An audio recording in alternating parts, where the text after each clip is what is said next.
Invite you gentlemen forward.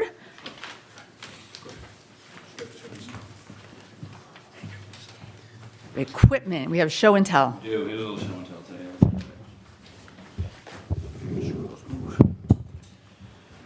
Welcome, Senator. Hello, everyone. Good to see you. So, thank you for having us here tonight. I'm here as the fire chief of the Westport Fire Department to bring to the select board's attention and to thank Senator Mike Rodrigues for an earmark of $130,000 for new cardiac monitors for our 3 ALS ambulances. This is probably an 8 to 10 year return on investment that the town will see by purchasing these 3 pieces of equipment. It's state-of-the-art equipment. Right now we have what's called the LifePak 15. It's a 12-lead EKG monitor. This is a LifePak 35. It's a 15-lead EKG monitor. It has numerous functions. In addition to when I mentioned 12-lead versus 15-lead, some of you may or may not have had a EKG in the past. Every sticker that they put in your chest is essentially a picture of the heart. The 15-lead gives us 3 more pictures. It allows us to improve our treatment and diagnosis of the patient. We can cardiovert, defibrillate, externally pace with this machine. We can transmit the EKG to the hospital if somebody is in fact having a heart attack or myocardial infarction. We're able to transmit that EKG directly to the ER.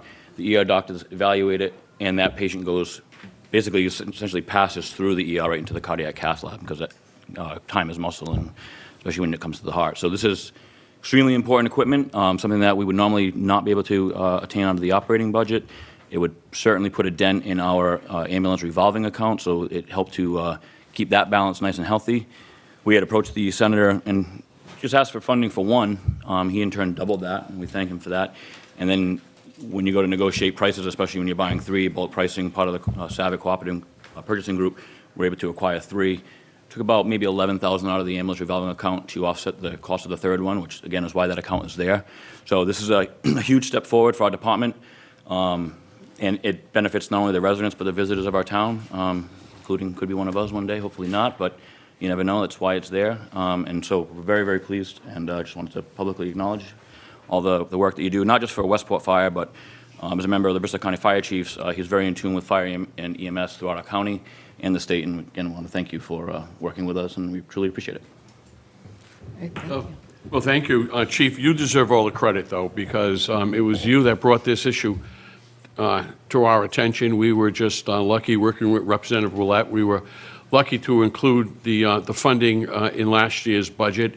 You know, time is everything when someone's in cardiac arrest, and to provide the ability for a patient to bypass the ED and get right into the cardiac cath lab is very, very important. So we in Westport, everyone is just so proud of our firefighters and paramedics, and you know, giving you and your team the tools they need to save lives, to help the people of the town of Westport is what we're all sitting around the table for, what we all do every day. So thank you, Chief. Thank you very much. Thank you very much.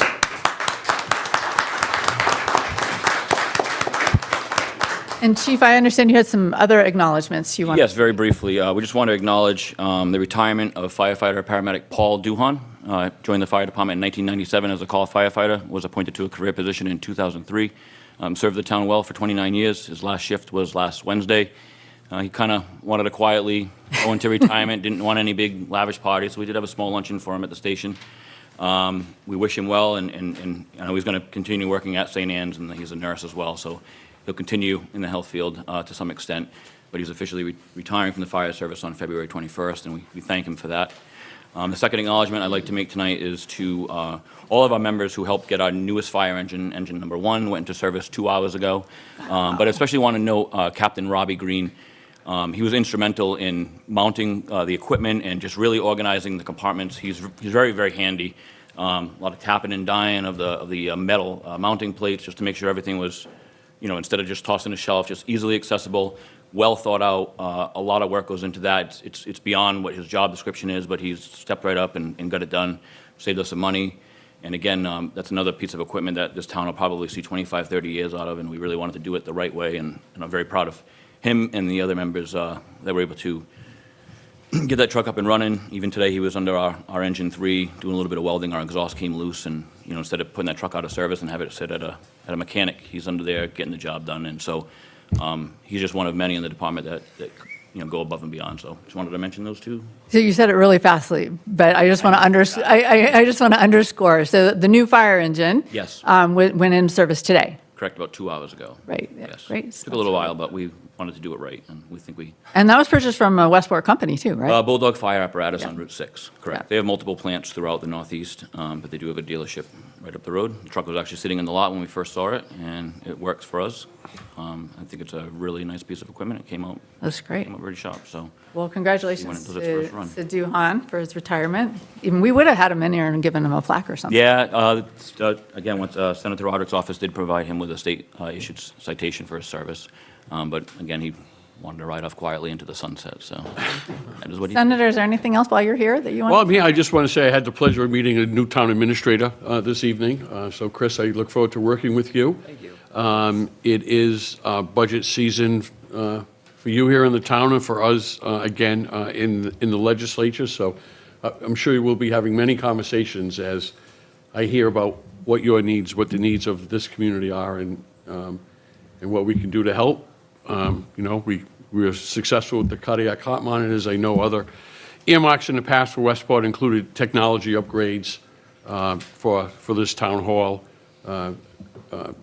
capital upgrades to the Macomber School, electrical service and the like. So look forward to working with you. Likewise. Thank you, Yeah, Senator. Thank you. Yeah. We also have Representative Ouellette. Did you want to say anything while you're here? You have to go to a mic, though. I appreciate it. I appreciate everything they do. I'm going to be talking with Maury on economic development and whatnot, too. Okay. All right. Anybody have anything for? No. Thank you for Thank the you work very you're much. doing. Thank you. Thank you for what you do. Good to see you.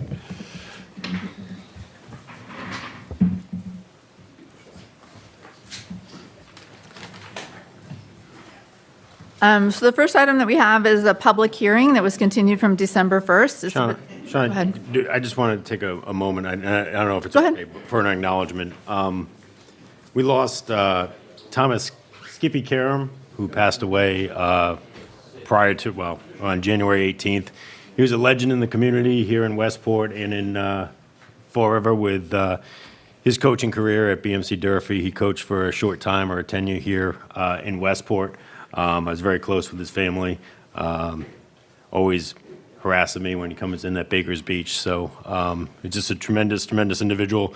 Changed many, many people's lives as a basketball coach at Durfee. 36 years he was a coach at Durfee, won 5 state titles. Again, in the Coaching Hall of Fame from Massachusetts and many others. So I just want to acknowledge his passing. A great Westport resident and person to the community and everyone that was coached by him. Thank you. Thank you, Jake. Anything else? All right, so we have a public hearing. We have a petition from Mass Electric doing business as National Grid and Verizon New England, Inc. to relocate one pole 54 jointly owned on Tickle Road and relocate one pole P1 jointly owned on Robert Street. Also, permission to lay and maintain underground laterals, cables, and wires in the above or intersecting public ways. Do we have anyone here from the company?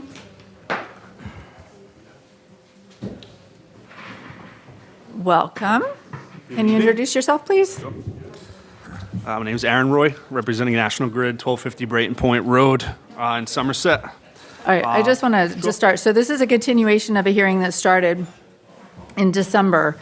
And the scope of what we're talking about here is the location of these poles.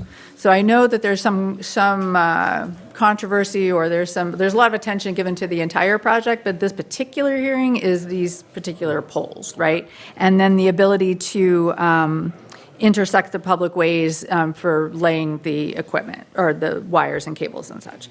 So I know last time, I think, were you here I was last here, time? yes. Yeah, so we wanted to have a little bit more information about the impact that was going to have on, like, where exactly the things were going to be located. Was it traversing people's property, that kind of thing? So Okay, so there you go.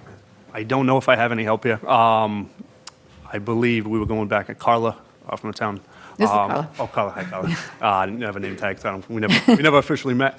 But I believe we had somebody on the email chain that was going to join me. I'm not sure if they're here. So this evening, we do have Amy Archer, who's with Par Corporation, who could Okay. speak about, the changes for the intersection, which also would more or less encompass these pole relocations. All right, so why don't we start with what the request is that you're asking for, and then it sounds like you're the one that can give us more information on the project as a whole. Okay. All right. So I guess to go back off of what we talked about in December, we are requesting 2 pole relocations in the right-of-way on Tickle Road and Robert Street. The first one, pole 54, Tickle, due to the reconstruction of where the rotary is going, we're looking to relocate pole 54 north in order for our overhead lines to line up where the new pole locations are going in the rotary, as well as pole 1, Robert Street. Right now, the existing pole on Robert Street is on the east side. And due to where the pole relocations are going in the rotary, we're redirecting our overhead wires across the southwest corner and looking to relocate pole 1 across the street and a little farther south in order to straighten out the pole line or straighten out the overhead lines and make just like a straight line in contact with the existing or with the new proposed poles in the rotary. So those are those 2 poles. Chris, are you able to zoom in on those and make the picture a little bigger? So I actually have Carl, who's. Oh, that's Carla. the screen there. So I thought it was you. It was all Carla. right. You can, on the bottom right there, you can zoom.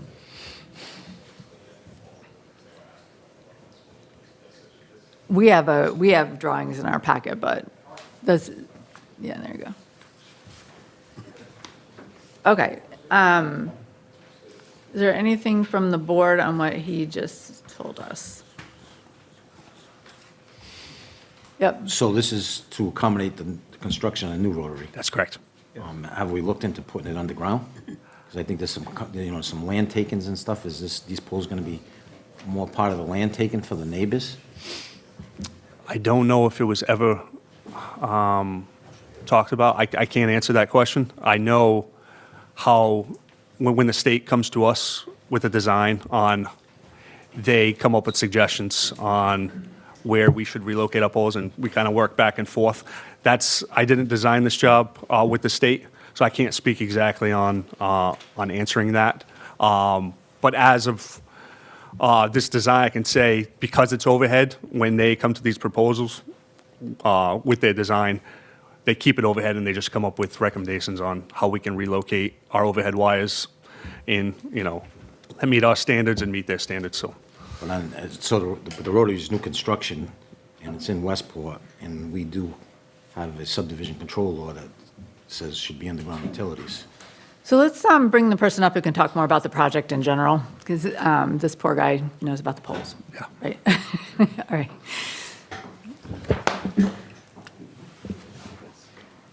Hi, can you just introduce yourself? Absolutely. My name's Amy Archer. I'm the project manager for the roundabout design and reconstruction for Par Corporation. We're working for the town, but clearly coordinating with MassDOT since they'll be providing the funding for the construction. Okay. So I think the first question we had was, can we route these underground? So as we were discussing, the existing are all overhead, so our request was to look at where they could be relocated overhead. The discussion of undergrounding hadn't been broached unless it happened behind the scenes directly between MassDOT's utility coordinator. I would have to look into that. I know for other corridors that we've looked at, that comes with a hefty cost. I don't know if the town has looked at undergrounding utilities in other areas, but it can be substantial. So the payment for this relocation would happen through a force account that MassDOT would also pay, so they're paying the full construction, including the force accounts, to the utility Yeah, companies. I mean, just if we can just look into it, I mean, it'd be appreciated. I mean, if like the other intersection that we're putting the new masts on the Gifford Road, 177, that's all underground, connecting the masts. And I think somewhere around in the late 80s, I thought the utilities were mandated to put so much footage underground. I mean, every subdivision we do in town, unless it gets a waiver, which for some reason recently we've had a lot of waivers, but the subdivisions that I was involved in the 90s, all that stuff was done underground. So just to be clear with the request to bring it back to MassDOT, are you looking to just do these 2 poles that are within the town's jurisdictions? Because the rest of the ones being relocated for the project as a whole? My only concern is we had some neighbors in here, Yes. and, they weren't aware of this happening. I was on the planning board when this was going on, when that subdivision of those neighbors was done, and we brought it up at that point, too. And these people came in and they have no idea, so, I mean, they're gonna come to the meetings for this that we got moving forward. I know one of the questions that we had from last time was, why are we talking about moving these poles now when the project seems to be kind of a distance away from construction, and there still seems to be a lot of hurdles associated with the construction? So why relocate them now? So the intent was to relocate the utility poles before they get to the point of relocating the roadway, because the roadway needs to shift to the north. So the poles have to be the first thing to move. In order to shift the roadway, the poles have to be out of the way first. Shauna, and it takes time. I mean, I've been involved in this stuff for 40 years, and you have to get that approval long ahead of time. So you've seen the projects with the telephone poles sitting in the middle of Mass Highway, and everything's paved around it because the utility didn't get out there to move it because they need the timeline. I mean, I can speak for National Grid stance. So National Grid sets all the poles in our territory, and Verizon removes all the poles. So you see a lot of double poles out there, or poles, like you said, paved around, because one utility just hasn't come and transferred their stuff in. But, I mean, in the sense of where National Grid will be installing all the poles, and, I mean, and it's the first thing we would do in this type of project is where we would come and install all the poles, run all the wire, do everything that we need to do before, MassDOT comes in and starts, reconstructing the new road, so. But, and- Sean, I got one more question. So that utility belongs to you. So if MassDOT said they wanted it underground, that would be your cost, no? Through a force account. Okay. So I just want to cover, so if I'm looking at these diagrams correctly, the poles that you're locating, are they in the town roadway, or is there any point of these poles not in the town roadway? So I was going to say, the images that are on the screen are the existing pole locations. I don't know if, Chris, if you've shared with Carla the one I sent you that shows the proposed. So I can take a look through my correspondence and see if there's anything in addition to that. So where, Because just, I know that it's a little So, hard to see, but yeah, here, in it this- looks like pole 55, it looks like pole 55 is not in the roadway. No, But that's a that's not. That currently is- existing pole. it is in- not, it's actually, So 54 is the one getting relocated, right? right, so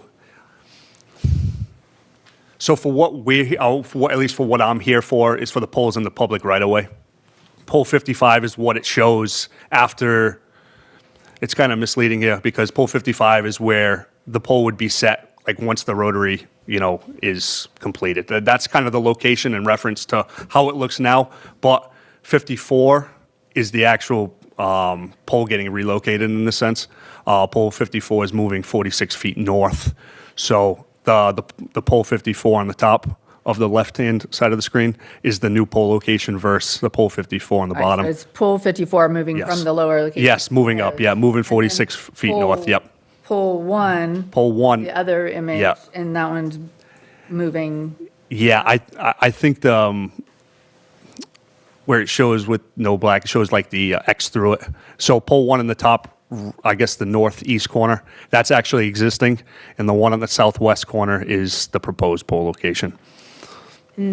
That one through coordination with. so that one's on the other side of the street, but It'll- still. Yes, yeah, it's moving 86 feet southwest of its location. And so my recollection of the previous hearing is that one of the neighbors was concerned about damage to their property. So the poles are in the roadway, not on their property, but is there any need to disturb I think there was hedges or trees or something over there?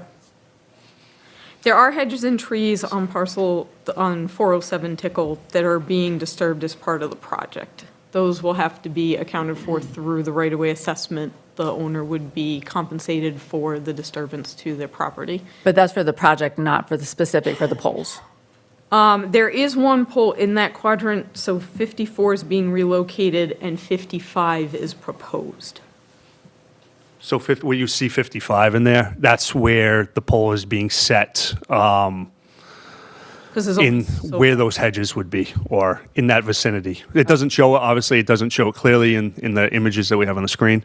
But for where the proposed rotary is going, that pole 55 is where it would be The installed. 55 is not on the agenda for tonight. It's not in the, Okay. exactly right, right, Go exactly. ahead.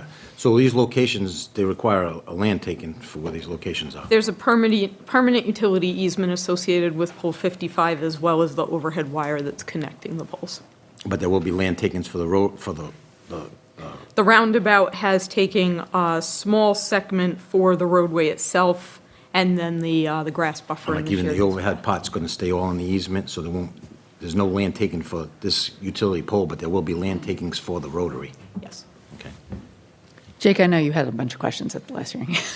So my question on the project is essentially it's a $5 million rotary that, let's assume we move these poles and the fund doesn't come through on this. I mean, the process is, do you move the poles that far in advance when you know there is not going to be funding for that rotary, or if it doesn't fall through in the next couple of years? So as Mr. Soares was suggesting, I don't think the timing is actually going to be that different. This project is scheduled on the tip, so they are moving forward with the funding. We are finalizing 100% design. Our application is into the Concom for review as far as that aspect goes as well. From MassDOT's perspective, I believe they're anticipating minor comments from this point forward, and it should be heading towards construction. And MassDOT would try to time the actual pole movement in coordination with when this project would kick off. Usually, they do it a season ahead, so they would try to get out there. Maybe they do this at the fall of one year and then pick up construction in the spring of the following for the roundabout itself. So what is the timing looking like for the actual project? What fiscal? So once the design is complete, which should be within the next couple of months, the MassDOT process is typically close to 9 months for right-of-way, just to make sure they thoroughly vet what the owners are of each of the property, what the values are of each of the property, make sure that they account for how much should be compensated to any individual that's affected from a right-of-way perspective. So that is usually close to 9 months, and then it gets advertised. So I would say you're probably looking at advertisement close to a year. Construction could begin as early as next spring. I will double-check with MassDOT if that is still the tip year they have it on. It should be based on the timing that we've been talking about with them, but we can double-check that. Okay.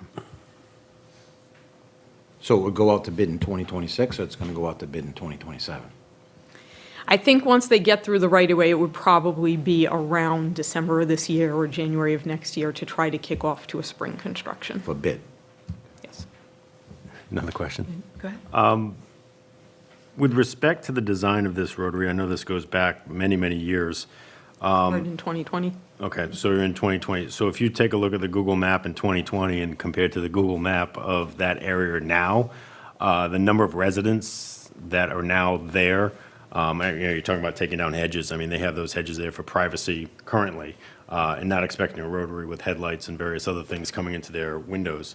Has this design been taken into account as to the impact on all those new houses, impacts on, kind of their way of life and nuisance with headlights and noise and everything else? Yes, yes. So I know that there was a letter from one of the abutters directly to MassDOT that was shared with us. We helped them develop the responses.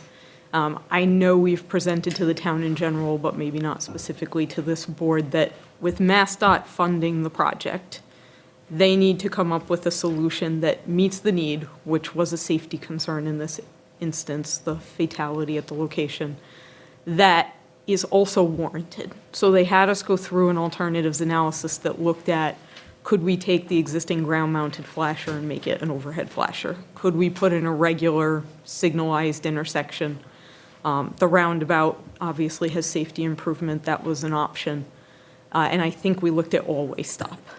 So the other elements were all removed from feasibility to move forward for various reasons. The signal, I believe, was the second in contention, but is not officially warranted based on the volumes. And MassDOT's stance is they will not install a signal where it's not warranted. It actually can lead to more incidents. People start to disobey essentially the control that the signal is supposed to have. They come up to it frequently, there's nobody there, they don't understand why they have a red, they disobey the red. So MassDOT's stance is they cannot move forward with things that are not warranted or justified based on the analysis. So the roundabout presents a safe alternative that counters the incidents that have been there previously, is warranted, and can move forward. And it was a funding concern for the town, obviously, but MassDOT's willing to foot the bill for the construction. So they don't see cost as a deterrent, although it is a factor in that intersection control evaluation as a whole. You stress a safety concern with one fatality. I don't think it warrants a $5 million rotary on 177. But have you, as an engineering firm, have you done a study on the rotary that's outside of the casino in Tiverton that tractor trailers can't make their way around? Have you guys taken that into account with the traffic? 177 ends up in some instances when there's an accident or backup on 195, then becomes the alternate route for people to kind of bypass 195 and 24 and various other areas. So have we fully analyzed a rotary on that highly trafficked commercial I was route? going to say, we didn't design that one, but in designing this one, we are looking at the large tractor trailers that are coming through on 177. We've also looked at emergency vehicles, the ladder truck for the fire department going up and down the side streets and to and from every direction on 177. We don't expect those heavy trailers to be moving up the side streets. Another thing that might be worth understanding is those large vehicles, say something happened and 177 had to close down and those trucks had to U-turn, essentially, and turn back. The truck apron is intended for them to partially drive over. You anticipate that a standard vehicle, someone driving a typical day-to-day car or truck, would stay within the basic pavement, but that some of the movements for those larger trucks have to veer over a little bit. That's what the truck apron is for. And just one more question. Looking at other state roads like 88 and Route 6, both go through Westport, and Route 6 through Dartmouth, I believe would probably be much more trafficked than 177. What is the justification that a regular signal would not be warranted at that location? And before you go on, do you have a copy of that report that I could actually look at or see why? I do. I could email it to you. It has been shared with the town previously, and I'm sure MassDOT would be fine with you guys having it again, like I said, since it's been shared before. The warrant is actually a combination of demand for traffic on the main line and the side streets. The lack of warrant here is that there isn't enough traffic on the side street to demand the signal. To demand a signal. Okay, but on 88, if you're coming off of Charlotte White Road or Hicks Bridge, I wouldn't think that demands a signal there, and we have signals on the State Road of 88, so, which are triggered, right? And when I pull up to the stoplight on Charlotte White, everyone else is going in Right, this they direction. have the sensors. They have the sensors. And so how would that be different on a lower traffic side street that comes into a higher volume, essentially highway? How would that triggering be any different? I'd have to compare the traffic there, and I'm not sure if this is something that MassDOT has put in place since those happened, but I know that this is their current policy. We've come into it in other municipalities. They frequently will allow them on roads that are purely your municipality. If it's a town road with a town road and the town pays to install and maintain it, MassDOT can't have a say. But in their right-of-way, on their roadway, that's one of their assessments. Yeah, I think 88's faster. All right, anything else from the board before we open to the public? All right, so this is a public hearing, so if anybody from the public wants to make a comment, you need to just go to the mic over here. Is there anybody?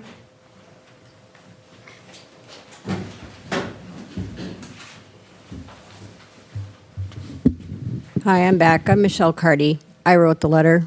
It's my husband, Ron. We live at 407 Tickle Road. It looks like the new pole that you want to put in is right in our property, and everything you're doing directly impacts us a lot. I'm not going to take an hour of everyone's time to say everything that's wrong with it. I think you've raised some great points, and I had in my letter as well. You know, I understand there was a death, and also there haven't been any more. There's lots of intersections in the world where a death has happened, and they don't go change the intersection everywhere. And from what I saw from the traffic study, there have been no more accidents every year since that, and no more fatal or damaging accidents than there were then. So there's literally been no difference from before the fatality and after that we've now had five years to see. So I realize that the state is going to do what they're going to do. They've decided to spend $5 million of our taxpayer money that we probably don't want to spend to make this thing. And this has a lot of impacts on my family. I work in the corner of the house that is very, you know, as close as possible from where the house is to where you're putting that pole. So there's going to be a lot of impact on me specifically.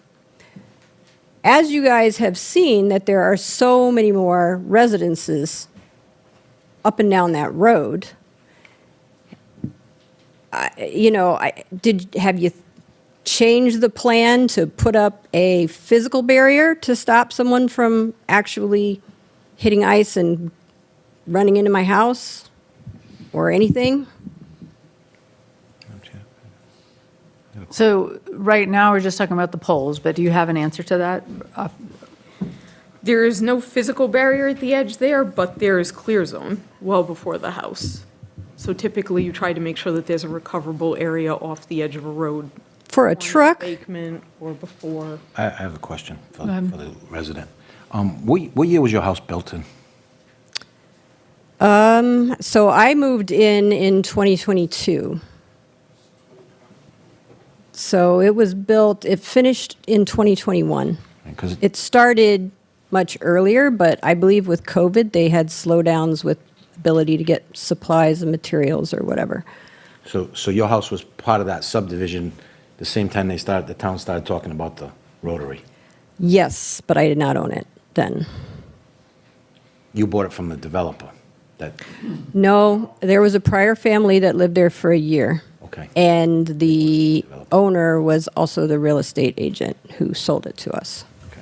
and did not tell us about this. All right.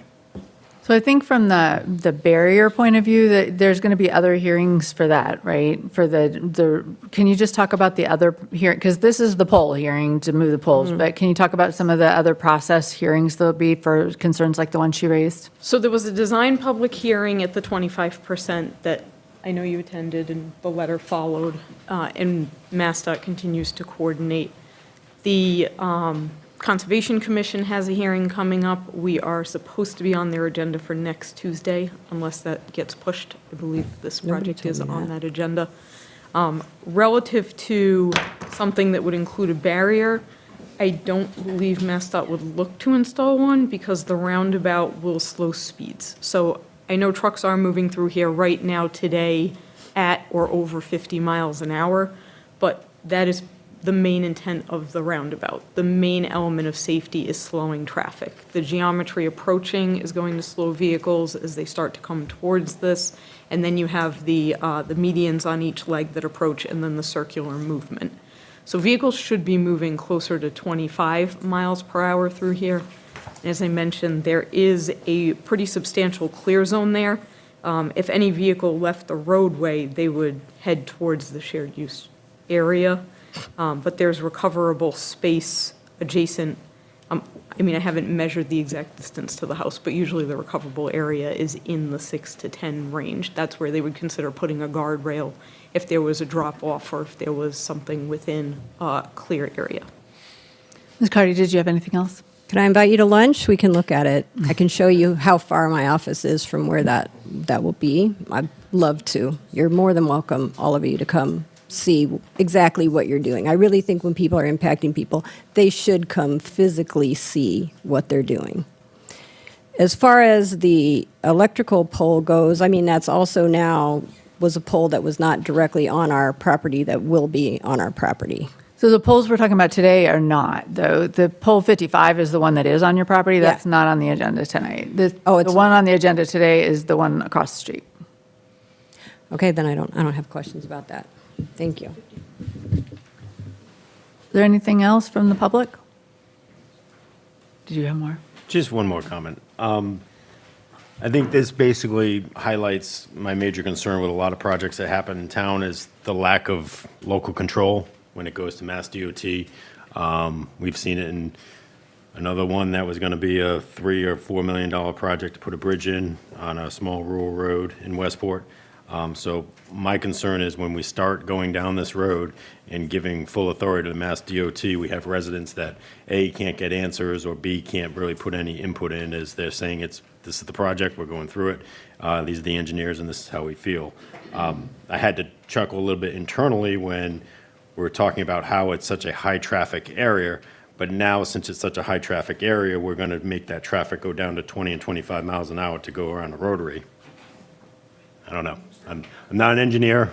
I have a business background, but I don't quite understand if it's so highway traffic, why we're now going to create a traffic jam for people going around in a circle to go nowhere. Thank you. All right, anything else from the board?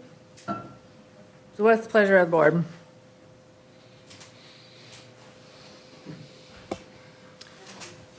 We have a motion to approve the poll petition as stated, or no? We did. What? Did somebody say something? What? Mr. Duchess.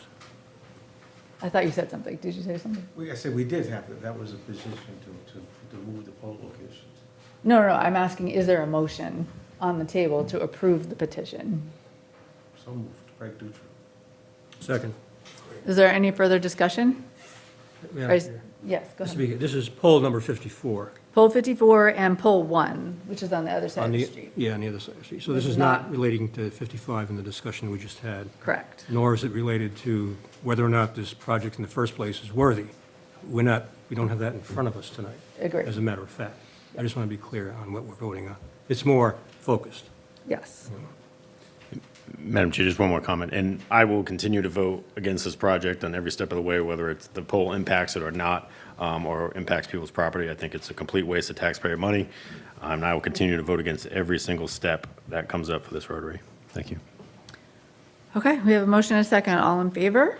Aye. Opposed? Aye. Opposed? Nay. So we have 3 in favor, 2 opposed. It's pass. Thank you. Was that the only one you had, or do you have the other one? Is there, There's another one, but it's from Eversource, your National sorry. Grid. Okay, I'm a- thank you. Thank you very much. thank you.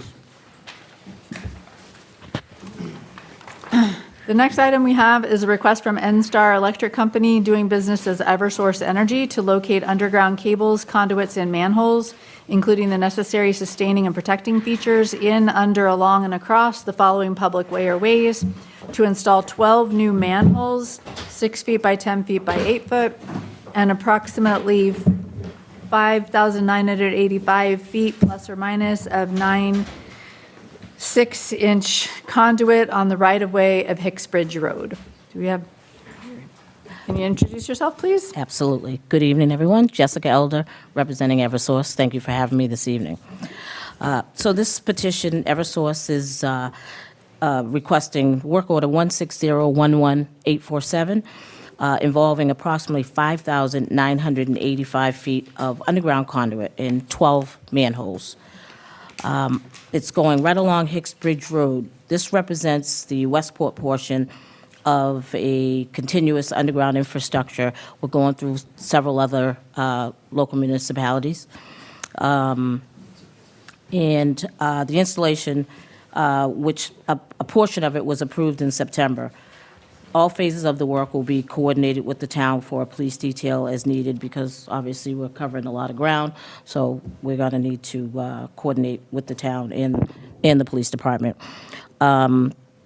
This underground work improves long-term reliability, storm impact, There is another work order that's connected. We were going to, that was supposed to be heard with this one as well, and that will be on the agenda for February 23rd. Our community relations gentleman, Anthony, has scheduled a meeting with the highway department to discuss pre-construction for this.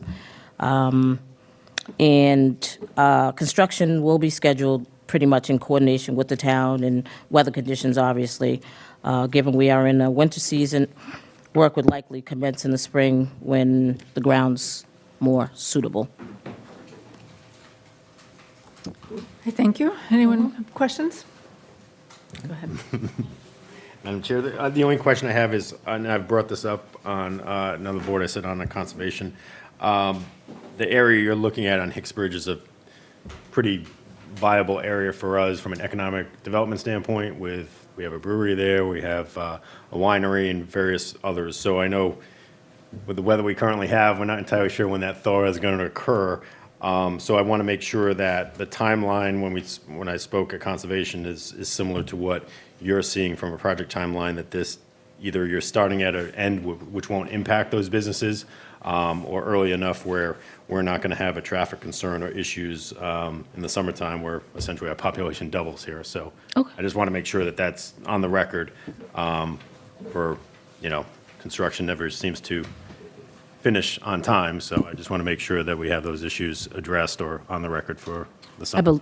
I believe that's probably going to be something also discussed with Anthony and the highway department.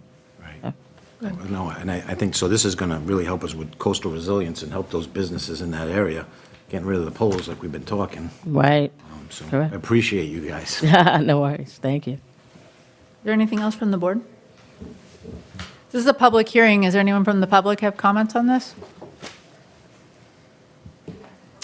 Seeing none, what's the pleasure of the board?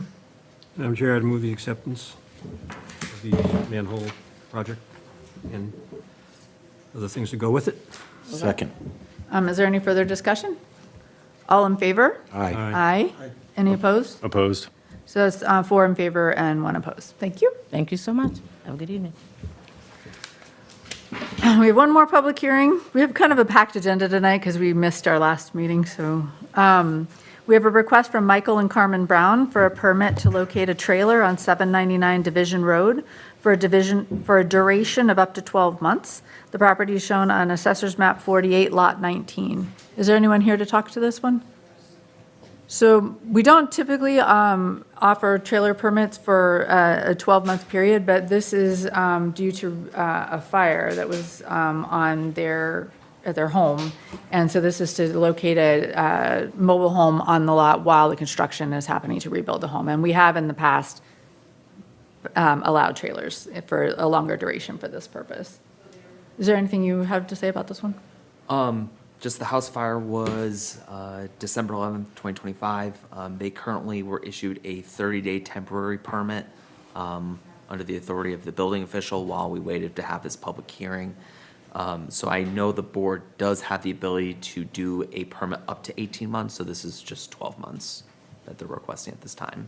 All right, so this is a public hearing. Is there anybody that wants to speak on this one? All right, seeing none. Anything, go ahead. So if the house isn't completed in that amount of time, would it be easily for them to get the max? So they could come back before the board and make that request for an extension. I will note one other thing here. As part of this approval, they may just need to coordinate with the Board of Health on the living conditions of that temporary trailer. So I would just, as part of a potential approval, I would just add a condition that they contact the Board of Health and make sure that they satisfy any requirements they may have. Yeah, I'm sure they can connect into the existing septic. Yeah, it says they have a licensed plumber to connect the water to the well and have the sewer tied into septic, and a licensed electrician tying into the panel, so. Good. And it wouldn't warrant any changes into Title V because it's only a repair to an existing. Yeah. So what's the pleasure of the board? Motion to approve. Second. Any further discussion? All in favor? Aye. Aye, that's unanimous. Thank you. Next on the agenda, we have our appointments and resignations. So we have a request from Christopher Dunn, Chief of Police, to appoint Tegan Solera as part-time E911 dispatcher. Did you want to talk about this? Sure, it's just, Deputy Chief? good evening, Madam Chair, board members. Good evening. I could just read the letter from the chief if you don't mind.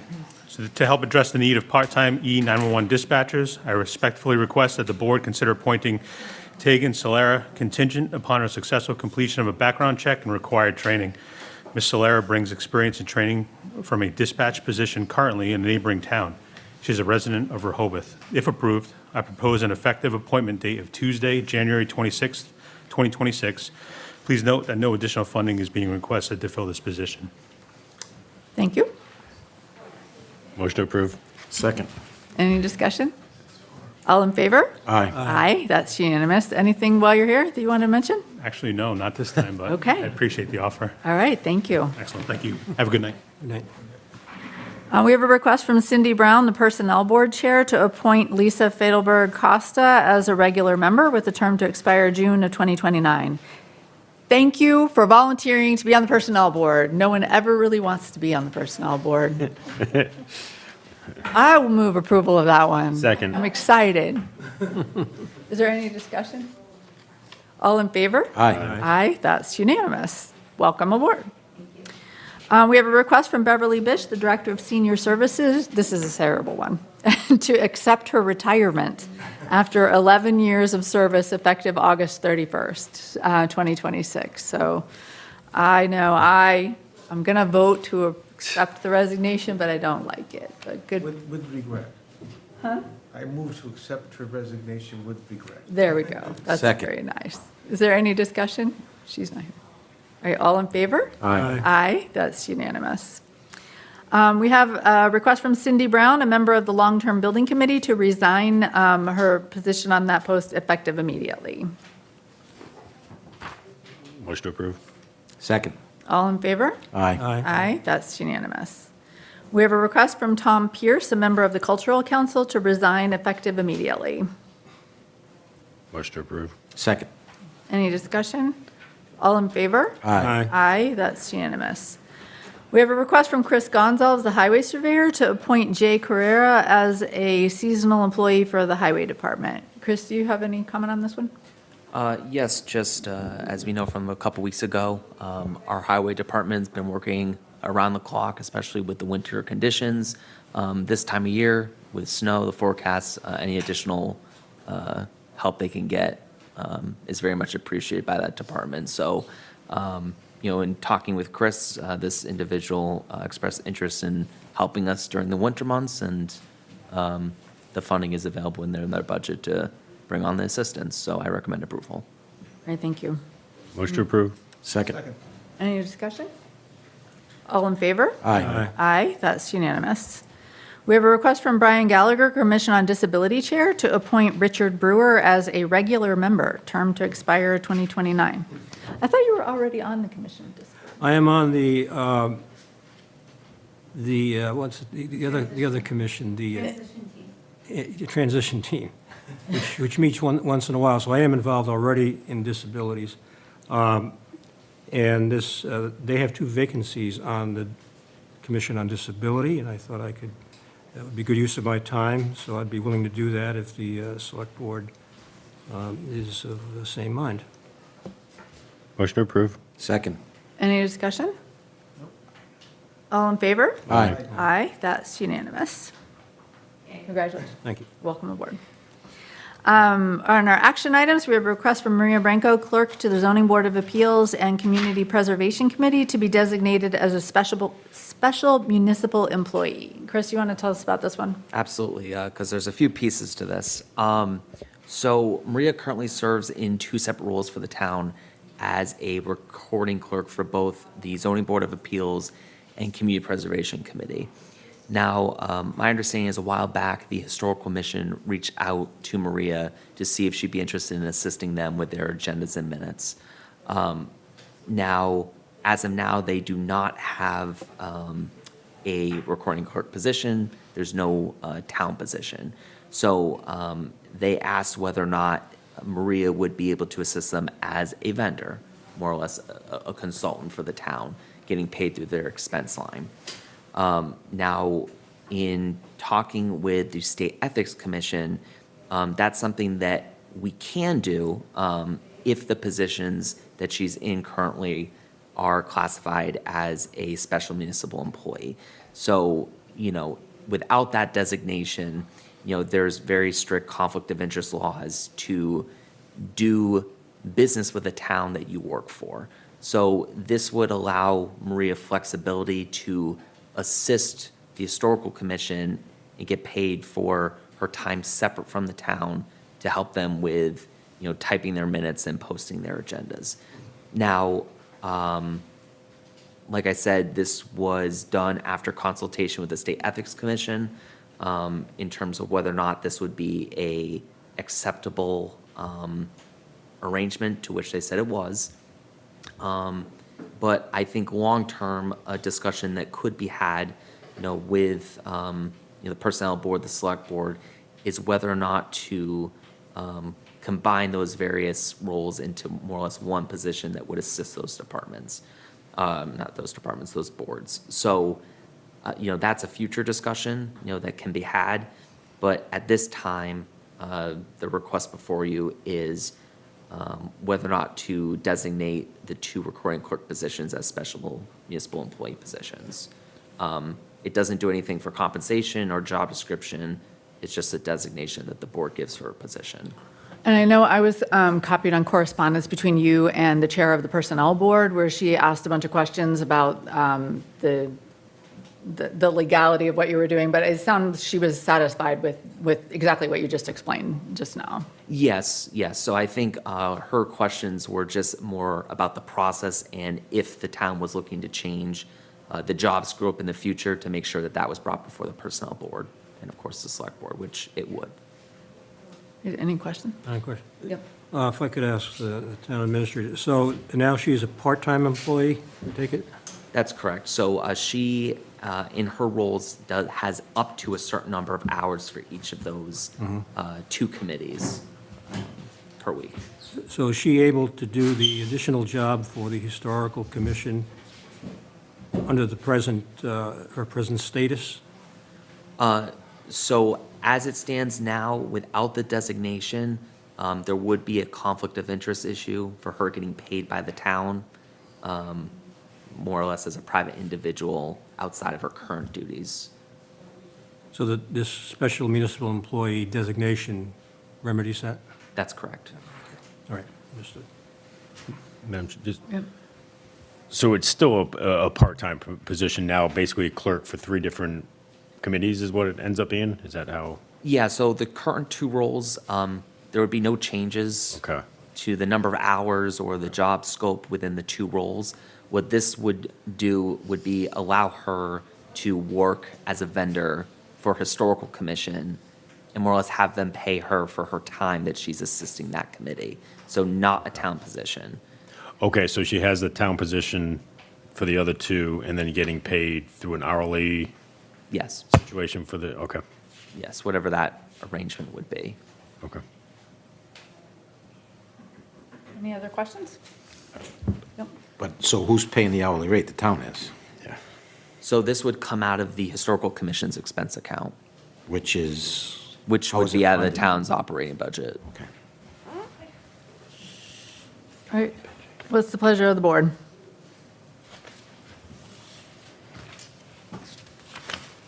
We need to entertain a motion to, what am I doing? To designate Maria Branco, clerk to the Zoning Board of Appeals and the Community Preservation Committee as a special municipal employee. Madam Chair, I'll make a motion to that effect. I'll second it. Is there any further discussion? All in favor? Aye. Aye. Aye, Aye. opposed? Was that nay? Yes. All right, so there's 4 in favor and 1 opposed. We have a request from the Westport Police Department to approve a mutual aid agreement. Oh, we should have had the police chief, I knew there was another one on here. The deputy got out of here before he could talk about it. A request from the police department to approve a mutual aid agreement between the towns of Little Compton, Tiverton, and Westport. So do you want to tell us about this? Yes, so this has been an arrangement that's been in place, talking with the chief a little bit earlier today. It's been very successful, especially in some of the areas of town which we border those communities. depending on time frame, sometimes actually quicker to have their agencies respond, depending on the nature of the call. So it does provide a lot of value to the town of Westport. My recommendation would be to approve the signing of this mutual aid agreement. Is this agreement just because they're in Rhode Island? Because I know most of our mutual aid goes to Fall River, right? So we must have, do we already have existing? Yeah, so this is a separate arrangement because it is Okay, with these communities. all right, but this is just a continuation of a very long-standing practice. That's correct. All right, I move to accept the recommendation for a mutual aid agreement that be entered into with Little Compton, Westport, and Tiverton. Second. is there any further discussion? All in favor? Aye. Aye, that's unanimous. We have a request to approve the following for the Alcoholic Beverage Control Commission, the ABCC, the 2026 renewal certification, 2026 seasonal estimation, and 2025 annual report. Chris, you want to tell us about this one?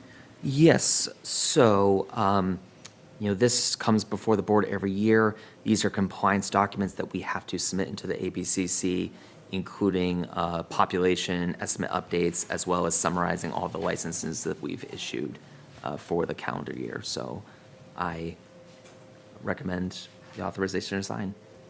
So moved. Second. Is there any further discussion? All in favor? Aye. Aye, that's unanimous. We have a request to refund $500 to William Plamondon for 2 cemetery plots at Beech Grove purchased in August of 1998. Can you tell us about this one? Certainly. So my understanding, and I know this individual's been working with our staff, Carl and Paula, he had purchased 2 new lots in recent years, I believe within the last year, in addition to this lot that he had previously purchased back several decades ago. At the time he submitted the application, he didn't submit it as a transfer, he submitted it as a new purchase for lots. He no longer wants the old lots that he had purchased several decades ago. So this more or less is requesting a refund for that previous purchase, and that would free up those 2 lots. Okay. Any questions about them? Does, Madam Chair, does somebody in the cemetery department or the highway department, whoever have to approve this as being part of the usual protocol, which I assume it is? So this was done between our administrative assistant Paula. So I know that this was, I've not been privy to any conversation that she's had with the cemetery department, but I know that this is a rather unique case in that I don't know of, at least in my discussion, recent memory, where we've gotten a refund or we've issued a refund as a town. So I can't recall ever doing it, but. yeah. But it sounded like it was more of a mistake that was made when they purchased the new lots. Instead of transferring the new lots, they. Yeah, I think administratively, had we known that there was lots already owned by the individual, we would have submitted as a transfer, which would have just been very easy to allocate the dollars already provided to the town to just change the location. But definitely noted that going forward so that this issue doesn't have to come to the board again in the future. Okay, what's the pleasure? I move approval, Madam Chair.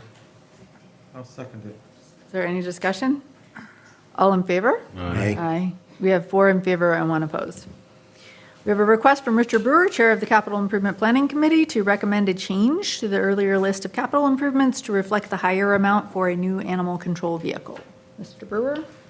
Thank you, Madam Chair. So after our last meeting of the Capital Improvements Planning Committee, we made our decisions on a number of recommendations for funding. And one of the recommendations which was discussed and successfully passed was the animal control officer truck. However, when they priced it out back in September or August, it was like $60-some-odd thousand, and they cannot obtain one for under $80,000. So we went back and had a virtual meeting of the Capital Improvement Planning Committee to get the sentiment of the group. We understood the reasons for it. We probably didn't like it really, but that's not the fault of the Board of Health. He's just trying to get the new truck, and it's definitely needed. There was never any question about that. But they were willing to, the CIPC group, in unanimous vote, agreed to change the amount to the $80,000 that was requested. That's in your package. So we view it as a somewhat routine request. It's just that it was a little bit surprising. I guess prices can change that rapidly, but I'm not used to that anyway. So it was approved, and all we would do here is simply take our letter of December the 13th, which I signed, which goes to the Select Board, which you already have, and the Finance Committee to tell them what we did, and the source of funds, which is free cash, which we have in this case. We recommend we do that and just change that letter. All of this ends up at town meeting one way or the other after the Finance Committee has reviewed it, and it may not pass muster with them, that's their decision, but it certainly passed muster with the Capital Improvement Planning Committee, as this vehicle is clearly needed and has been for a long time. This was on the agenda 2 years ago, and we didn't approve it. It wasn't last year, then it came back this year because the truck is in not so good shape. So Chris, the budget that you're going to review with us tonight already includes this increase in the capital improvement planning. Yes, I article, did right? take it into consideration that this request was updated. So do we actually need to take an action here? Because I think the action is to update the warrant article request and the budget, right? Is there an action, Dick, that you think we need to take? Well, in the bylaws, it talks about review on the part of the Select Board for all the capital improvement items. So we simply felt, in an abundance of caution and honesty, to say what happened, the reasons for it, and that we recommend it. Giving the Select Board, and of course, the Finance Committee doesn't need our authority. They could review that anyway and not approve it if they wanted to. But we just thought that was the thing to do, considering the intent of the bylaws. Okay. Well, I'm glad you brought it here. I think it's really, I'm pleased that you brought it. I'm just trying to understand if we need to take an action. Like, do we need a motion or something? Well, there's, the letter of December 13th, which has the items on it, we did vote on that. Okay. There was some back and forth on that, and we said, yeah, we should accept that by a formal motion. So I think another motion would be appropriate. Okay, so the motion would be to accept a revision to the letter of December 13 to reflect this additional $20,000 for animal control. Correct. Got that, Carla? Okay, are you moving that? I'm moving that. Okay. Second. Is there any discussion? Just a quick question for Yep. you, Chair. So, and I know you weren't happy, obviously, with the increase or in that. How does that happen? I mean, I'm going through the background of this, and it's pretty straightforward. It's basically a $20,000 worth of enhancements on top of a $55,000 truck. But who made the decision on the front end that this is a limit we have for the truck, yet the truck couldn't be purchased for that? Like, it seems pretty straightforward as to what the cost of the truck should be. The Board of Health. When They Okay. submitted this back in September, whenever Jim would send, or the town administrator send the letter out requesting the list of capital items, that was on there for the 67,000, whatever it was. So they erred in that. I don't know who was responsible. Okay. It's not a very big department. Yeah. But it was an error. Unfortunately, at the meeting we discussed this, the representative from the Board of Health was not there. Okay. We would have had probably wouldn't have changed anything, but we would have had a more full explanation as to what happened. And So to clarify, we're going from a estimated cost of $67,500 to $80,000. correct. Okay.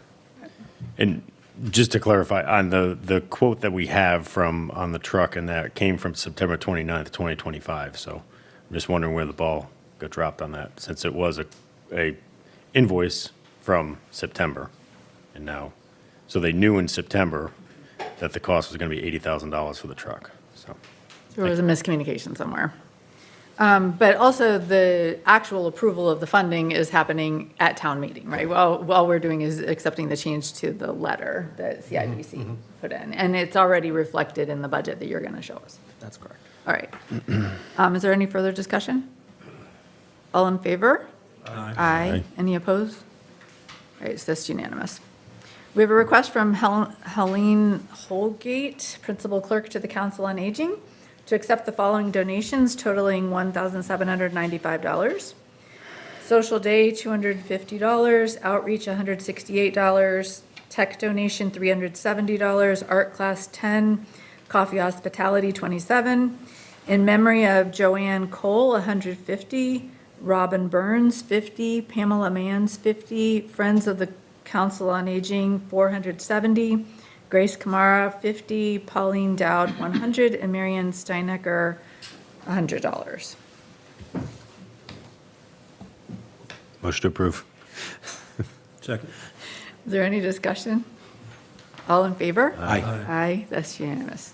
Meeting goes faster when people make motions. I was scribbling it out, sorry. The next item we have is a request from Chris Gonzalez, the highway surveyor, to have executed 2 separate project DOT Chapter 90 project submissions for the year 2024 paving improvements project. Want to talk about this one? Sure. Highway Department is requesting the Select Board's execution of 2 Chapter 90 closeout documents for the FY24 roadway paving improvement project. There's the final report and then the final reimbursement request. These submissions are required by Mass DOT to close out the project and release the remaining reimbursement funds. The project covered paving and related improvements on 7 roadway sections, totaling 37,525 linear feet, which is about 7 miles. Included Main Road, Hicksbridge Road segments, Adamsville Road, Drift Road, Hotel Road, and Town Road, along with drainage adjustments, line painting, and overlay. So the total project expenditure was just over 1.3 million. The final reimbursement request is just under 300,000, and the work was completed in the fall of '24, and the warranty completion was done in July of '25. So just need the approval to sign. Motion to approve. Second. Any discussion? All in favor? Aye. Aye, that's unanimous. We have a request from Bill Chase. Captain, you're finally. Director of Marine Services to accept an anonymous donation of $1,200 to the Shellfish Propagation Equipment Gift Fund. So, Madam Chair, this was fun. Somebody actually walked into the Harbor Master Shack one morning with $1,200 in his hand. I shouldn't have said his. Well, it's 50%, we can figure it out now. Right, so 50/50, right? 50/50. Anyway, this individual decided this cash should be put to good use for shellfish propagation purposes. And obviously, it needs your approval before it goes anywhere. We've got some ideas on what we can spend it on, pending your approval, of course. But this was another example of the incredible generosity that I've seen around town. It's really remarkable. We've had people walk in telling us what a great job we're doing. We've had a donation of an AED, which is about a $1,200 item. And this individual walked in with, just like this, with $1,200 and said, I want to make a donation. So here we are. All right. Motion to approve. Second. Any discussion? All in favor? Aye. Aye, thank you to the anonymous donor. All right, we have another request from Bill Chase and Rick Smith, the Shellfish Advisory Board Chair, to close shell fishing for oysters in the area north of Hicksbridge due to concerns regarding status of biomass. Welcome, Captain. So the January 13th meeting of the Shellfish Advisory Board was what I would call a spirited discussion about the state of the oyster reefs north of Hicksbridge. Just to give you a geographical reference, this is from the bridge just about 0.7 of a mile due north up to Snell Creek. And the official designation for this, as far as the state is concerned, and for the record, is BB 4.15 and BB 4.26. Early indications when the fishery opened was that there were an excessive amount of juvenile oysters that were being not harvested but brought up to the surface. and some of the fishermen were concerned about this. And so it found its way to the agenda on the Shellfish Advisory Board. And after a back and forth with the shellfishers, the board decided to vote to recommend a moratorium on that area north of Hicks Bridge. So if you go up to the northern extent of that, you run into a closed area. So this is the only area that can actually be fished. I support this for a couple of reasons. One is when you start talking about a resource, a fisheries resource that is at risk, it's probably past the point of action. And so for that reason, and the other reason essentially is that when you talk about fisheries conservation, fisheries management, a conservative approach is always the best one. This is a microcosm, if you will. This is a small example of fisheries management, but it's just as important for the river. So I agree with the move of the advisory board, and I ask for your approval for this motion. I know Rick's got a whole bunch of information for you as well. Rick, anything you want to add to that? I think he kind of pretty well He kind of did, but I want to give you a chance. stole my thunder. No, your thunder is right there. Do you have new jackets, by the way? These are new. Is that part of the budget? John? These I don't know. guys, I don't know. Rick calls it command presence. That's the term he uses. Go ahead, Rick. Well done. Anyway, on the, just so you can see, as the director said, we have seen a marked drop in oyster harvest north of the bridge. Now, just let me be perfectly clear that we're not talking about restricting, hoping to restrict oystering in the Westport River. We're not. We're just talking about that area BB 4.15. The rest of the river is open once the ice leaves. But this area, which is heavily fished by pretty much, at one point, the 13 oyster licenses, or oyster fishers that were out there, it's reduced down to 6, and it's even down more. As someone who's fished that and worked that area for the past couple of years, I have seen a marked decrease in the shell stock taken out of that area. If you look at this little chart I put together, in 2021, we know that was COVID. 22, it's pretty flat there, but we jumped up to 222,275. That's about 555 bushels that came out of there in the short oyster season that we have north of the bridge. Then you see the next year is what we did was, because we were starting to see a lot of seed being taken, this board, the Shellfish Advisory Board, voted to reduce the take from 3 bushels to 2 bushels. And that's in 2024. So last year we were down to 2 bushels. And that equates roughly to 179 bushels taken out of that area. And then we went to last year under the same, and we came up with 81, basically 81 bushels. The thing that's most noticeable in those 81 bushels is we have determined that 20% of that is seed, which can't be taken. So we're seeing a marked decrease in the number of 3-inch oysters that are legal to take for the commercial fisher over the past year. So we did have a meeting of the Shellfish Advisory Board. Like the director said, it came up. We had quite a spirited discussion.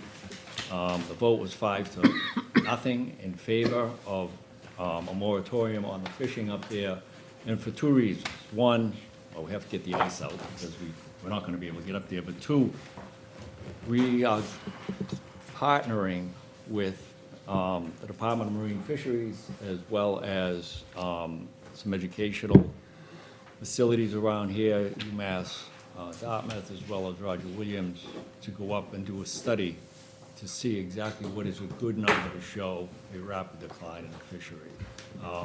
That involves doing a dredge up there on a tow and trying to figure out how many oysters are within 1 cubic meter.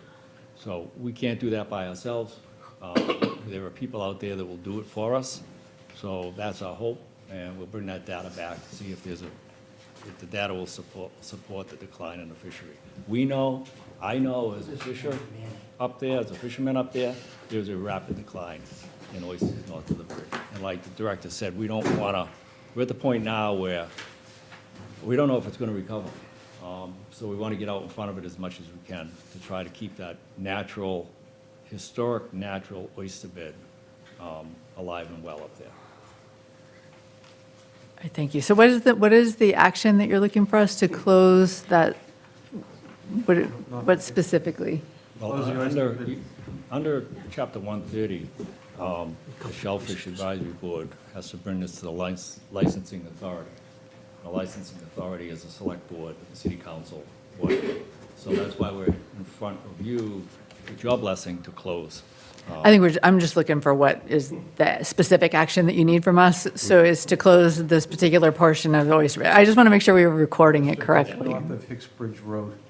Is it everything north of Hicksbridge or just a portion? Well, like Everything north of I that. said, it's from Hicksbridge north to Snell Creek. Everything north of Snell Creek is prohibited. So it's that area between. It's basically Hicksbridge anything north.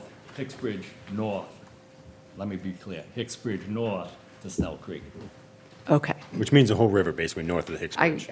I was just trying to make sure we get the motion right. I don't know, Carla, want me to make do a you understand motion? what the motion is? Just for the record. Why don't you make the motion, Dan? Just for the record, we can only close the section that's open. Okay. Anyway, having said that, I make a motion to close the oyster shell fishing from north of Hicksbridge to Snell Creek. Second. Is there any discussion? I just have one quick question. Go ahead.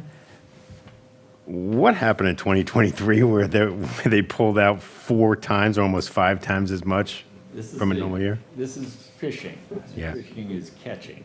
And catching was very good over that period of time. We had a lot. What had happened was the year before, the fishery started to look pretty good. We got a ton of licenses in Okay. that year. All right. And we It was were able to overfished. take 3 bushels. And it was overfished. And it's 6 days a week. Okay. All right. That's it. All right, any further discussion? All in favor? Aye. Aye, that's unanimous. Anything else while you're here? Wow, there's all kinds of stuff going on. We just mailed out 1,200 letters last Thursday, introductory letters to the boat owners of Westport, taking them to the website that we have engaged, Linkslog. That'll be used for paying their permits, updating their information, and giving us an updated database as well. Rick is going to be working on getting the hatchery building rehabbed and up and running, hopefully by June 1st. He's also taken the lead on the state ramp issue. A lot going on over there, and he's got the oyster restoration project going on. The buoys are already painted, ready to go back into the spring if the ice ever melts. And on, all kinds of administrative stuff. And we're here. I'm going to be sticking around to see how you do with the town warrant issues, because we have some interest in that. We've already got a couple of boats painted, bottom paint, ready to go for the spring, so we're way ahead of the curve, and I hope we stay there. So, Excellent. a lot going on. Thank you. Thank you. Thanks, gentlemen. Okay. Thank you very much. So now we have the old high school code analysis authorization. Chris, you want to tell us about this one? Sure. So prior to Jim's departure, he had contacted a consultant to get a price proposal to do a code analysis for part of the old high school, specifically for the Council on Aging's use. So, just going through that correspondence at the time, this is for 13,000 square feet next to the auditorium, so it's the cafeteria area that they would be specifically looking at for that analysis. So based off of what the pricing came back with, it's $2,750. Have had a conversation with Bev, who said that they would cover the cost of that updated code analysis through their available funding. So, tonight, if the board was interested in moving forward to get an idea of what that requirement is, or what analysis would, or what actions would need to be done at the old school for potential reuse. Hopefully we get some of those answers. So this would be a code analysis of a specific portion of the building. Are we trying to determine if it's suitable for use or occupancy by the Council on Aging? Is that the, This is the old cafeteria. Yeah. And it would be that purpose. So, the current state of it, whether it's compliant with the codes needed so they could put programming there? All right, got it. yes, so related to the COA's proposed use of the area. Right, okay. Correct. All right, any questions? Is there any? Yeah, I should know the answer to this, Chris.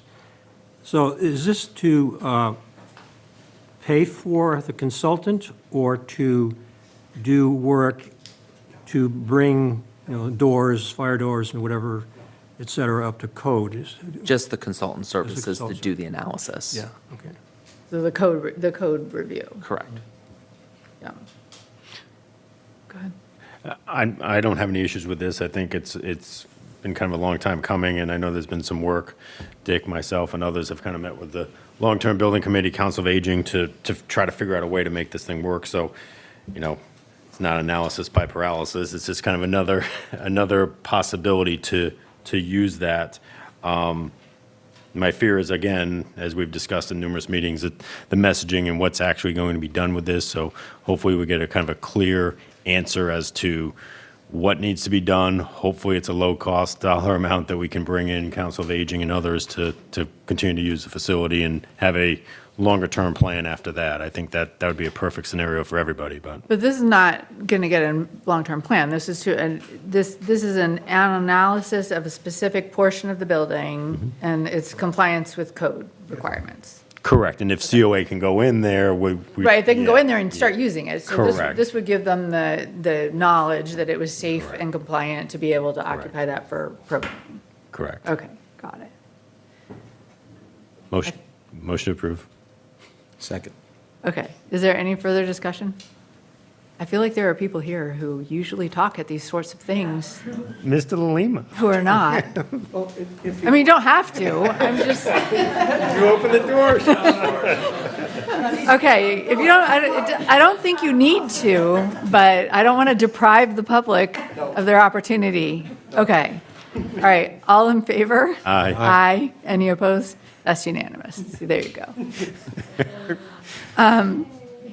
We have K is a request to approve the water main amendment number 6 for Oakland Avenue neighborhood and Briggs Road across Route 88 to the fire station.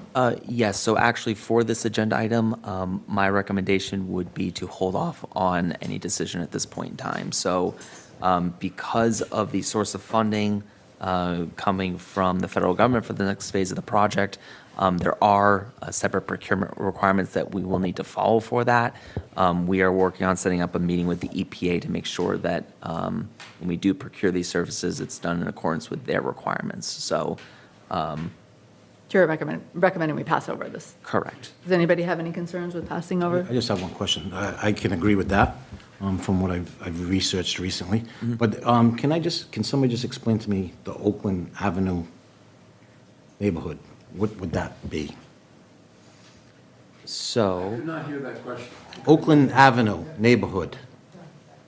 Request to approve water main It's not, amendment it's not number for you, 6. Mark, but This is infrastructure. Asking about the Oakland. the Oakland, I the, just want to know what the Oakland Avenue neighborhood is.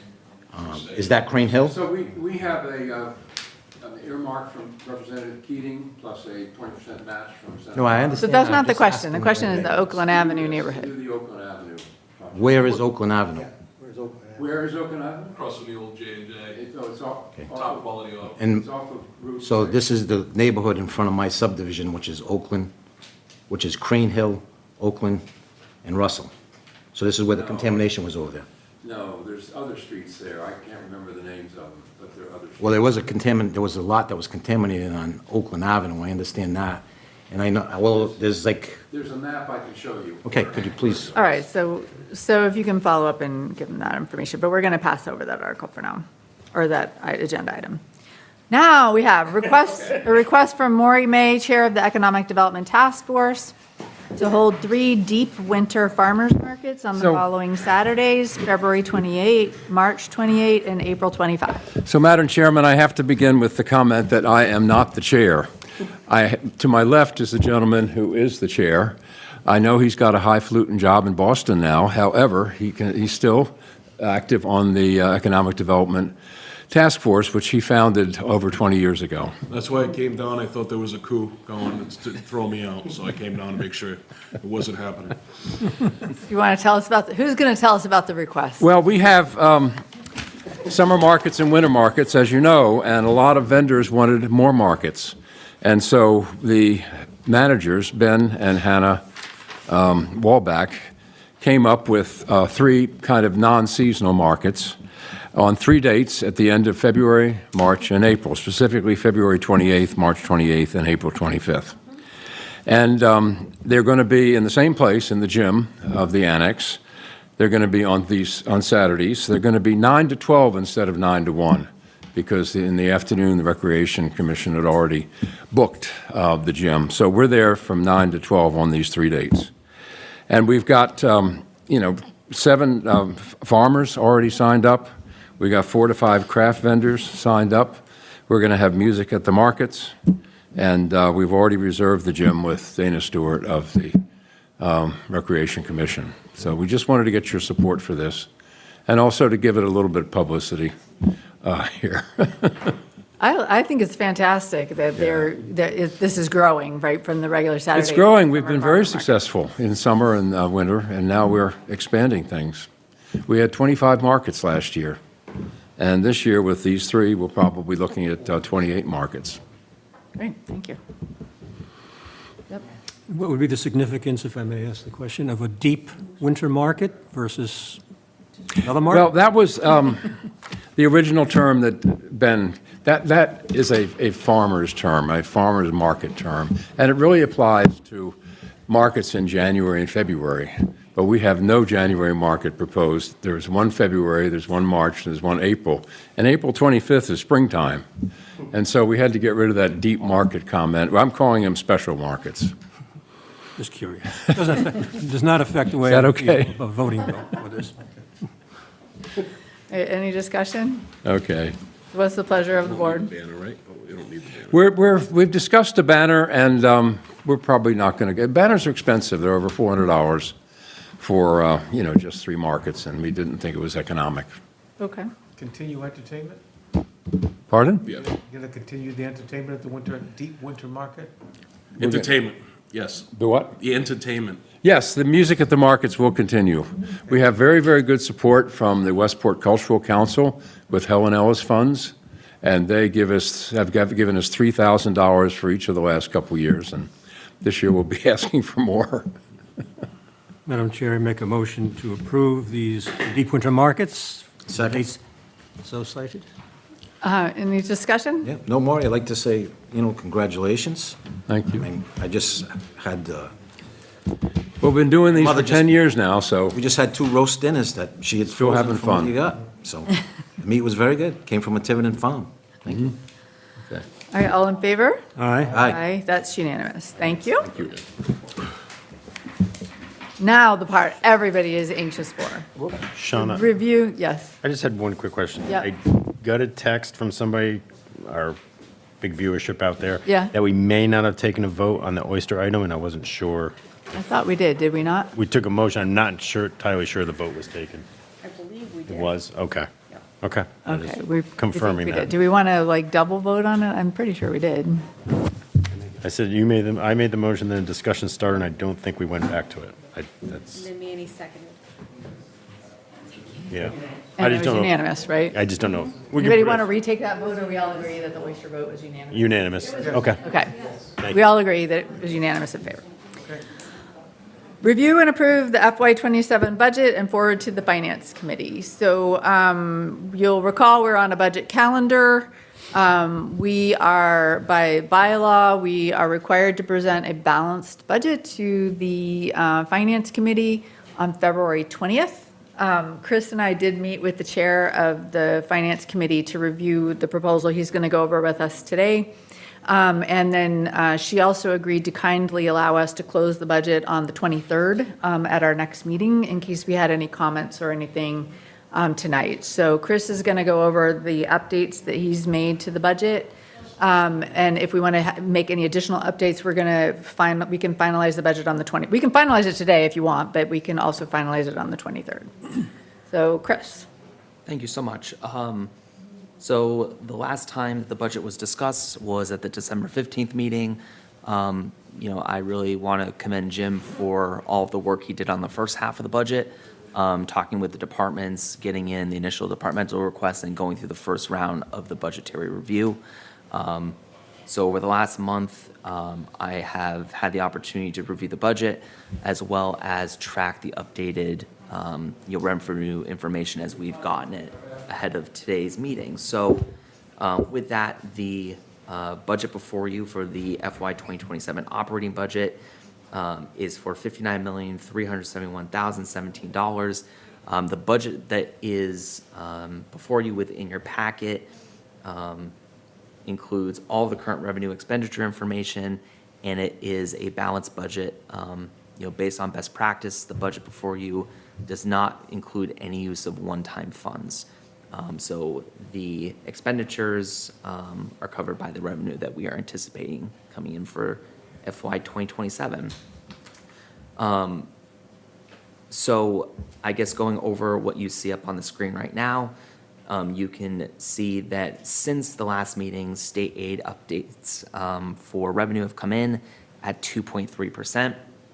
If you note from previous years, this is a very modest increase. So fortunately, the initial budget had been very conservative, and so with this increase, it did provide us a little bit of additional revenue of about $120,000. That amount will get split between the town and the school based on the historical revenue split. We are still waiting insurance regional assessments. However, we maintain the conservative estimates so that if and when those updates do come in, hopefully we've given ourselves a buffer. So if you can see on the table on the right-hand side, net revenue for this year, we're estimating at $1.8 million, of which $974,411 would be allocated for the school, with $830,054 to the town. Going to the next slide, so for updates. So there were a few changes after another pass of the budget that I am putting forward today as a recommendation. So within your packet, you do have the full breakdown of the budget with the line items, but just to summarize. The legal budget, I am recommending an increase of $10,000 for anticipated legal expenses. Within the IT line, there are a couple of different recommendations put in there. The first of which is the funding of the Code Red emergency alert system. That is actually something that we're going to be funding in this budget year, but this additional request would allow us to continue to pay for that service going forward for future years. In addition, the IT budget, we also did see some higher than expected renewal costs with some of the existing licenses.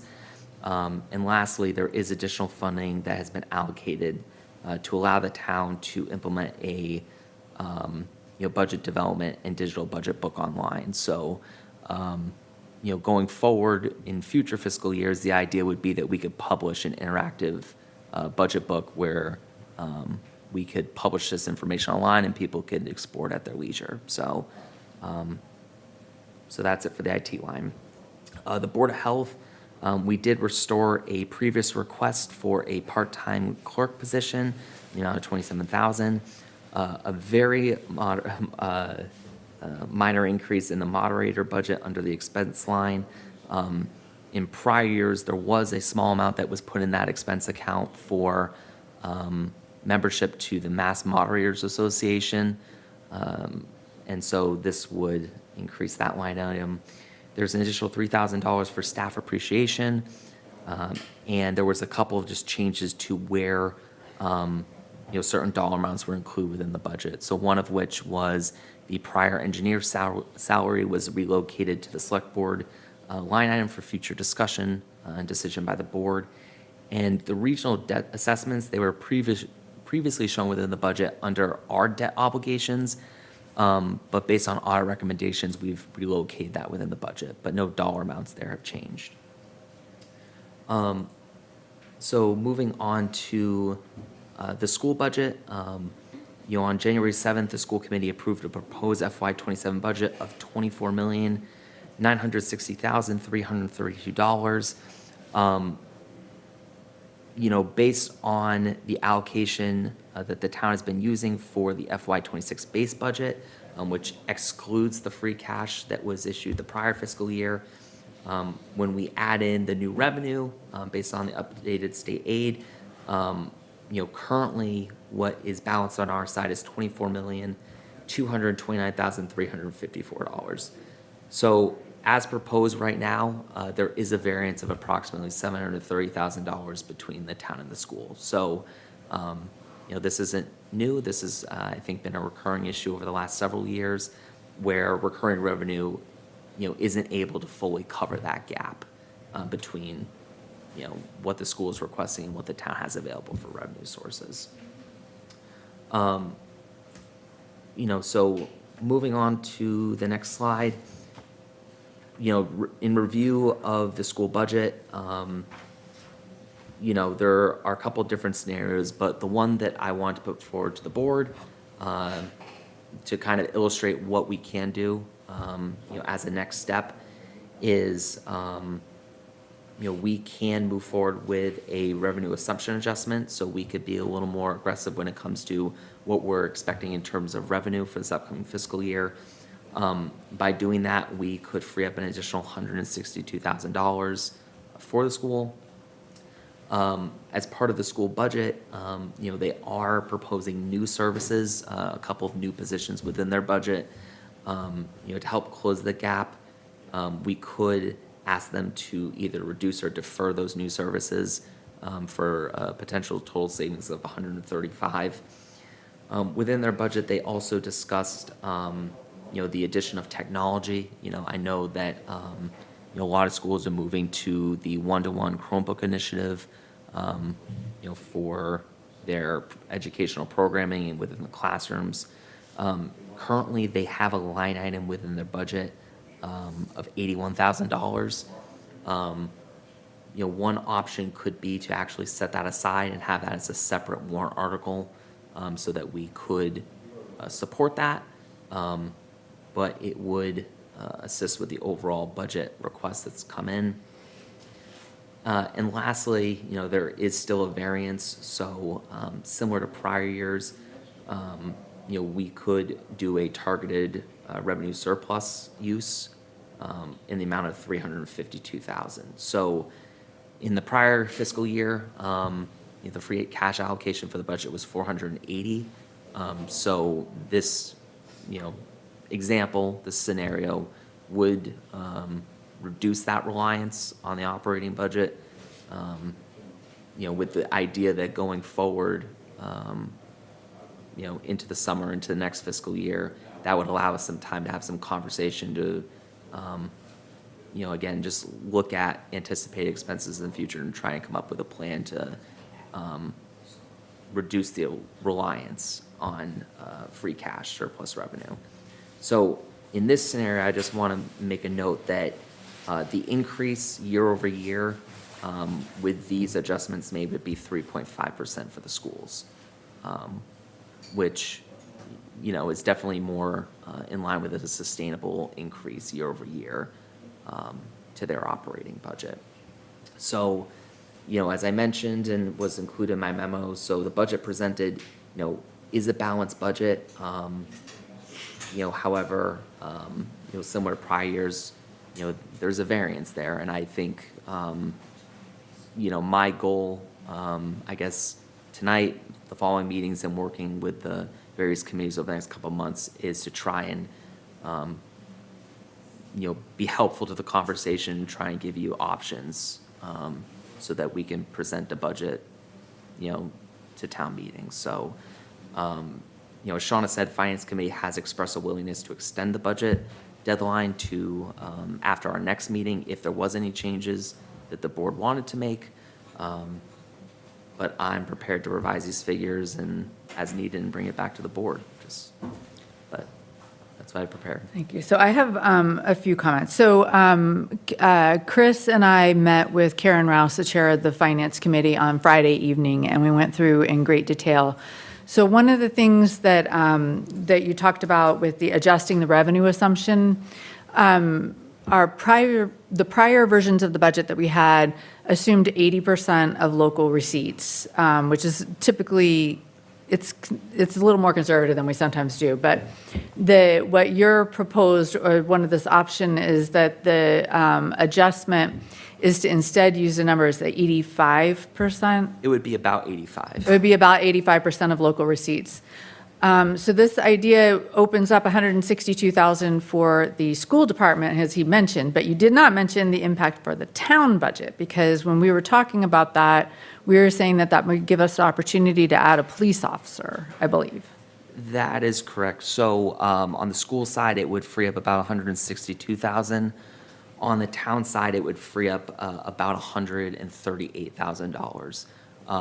So I guess looking through that budget, you know, that would be a request that we could restore if we did make that adjustment and increase our revenue assumptions on the town side, if that was at the pleasure of the board. All right, so then, so just some other things I wanted to highlight. So you kind of went through it kind of fast, but so if I'm looking at the memo that he wrote that's in the packet here, which is sort of like the slides. But so one of the changes is we moved the town engineer out of the highway department and put that in a line item in the select board salaries. So the thought there is that some of the functions that we had expected from the town engineer were in the neighborhood of like project management for infrastructure projects and that sorts of thing. But if we shift it into the select board budget, that also gives Chris the opportunity to keep looking at the select board staffing and see, so you could still do the engineering type functions, the project management type functions, but it also allows a little bit more flexibility in different positions if they came up. So any new positions would have to go through their own approval process, but it is shifting the budget over there. But I think you could accomplish many of the objectives of what we have with the town engineer in that budget. And I know part of what we talked about was, because I know Jake and I have both mentioned having someone who's responsible for content on the website. So when you're looking at the staffing of the select board department, that's all in your thought processes there, right? You just don't have finalized job descriptions. That's correct. So this would allow the board and myself along with the board to continue those conversations. And then I also just want to call out the IT budget. So the code red we talked about, so we had a grant for that, but now we have to pay for it in our operating budget.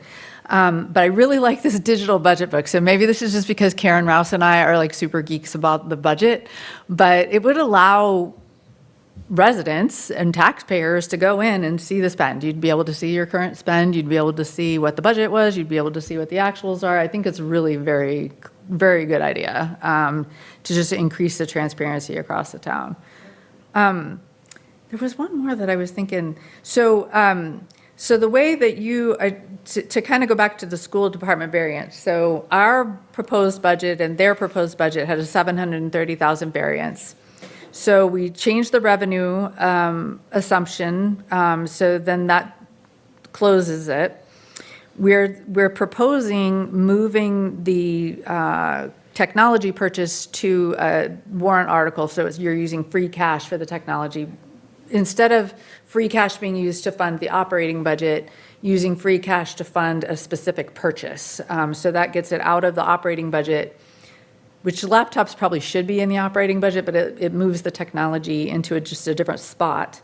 And then we're still planning to, so you have surplus revenue, but this would be, we've been calling it free cash, right? So we had in the previous few years when we have been using free cash to kind of to make these budget adjustments, we had said one of the objectives would be to kind of reduce the reliance on free cash. So this would be still using free cash to balance this deficit, but it reduces from 480 to 352, right? So I think these are very favorable. So I think you've done a fantastic job with this. And I personally support all of the recommendations. So I'm totally fine with the budget as you have presented in our packet. But that being said, who has questions? Yes. If I could ask the town administrator, Chris, the school technology Article 81,000, if that goes into a warrant to be voted on at town meeting, a warrant article, what would be the source of funds for that? That'd be free cash. Because as listed here. Okay, and the other question I had two other questions. Do you have a collective bargaining, non-union stabilization fund? That's a new item, if I recall. And what is that all about? So I was going to go over that, but I guess on the next agenda item, I'm happy to do it now. So, currently the town has a few different stabilization accounts. We have our regular stabilization rainy day fund. We have one for special education, and we have one for capital. One of the proposals that I have within the warrant for the board's consideration is the creation of a collective bargaining and non-union personnel stabilization account. What this would allow the town to do would be to set aside funds in anticipation of upcoming personnel obligations.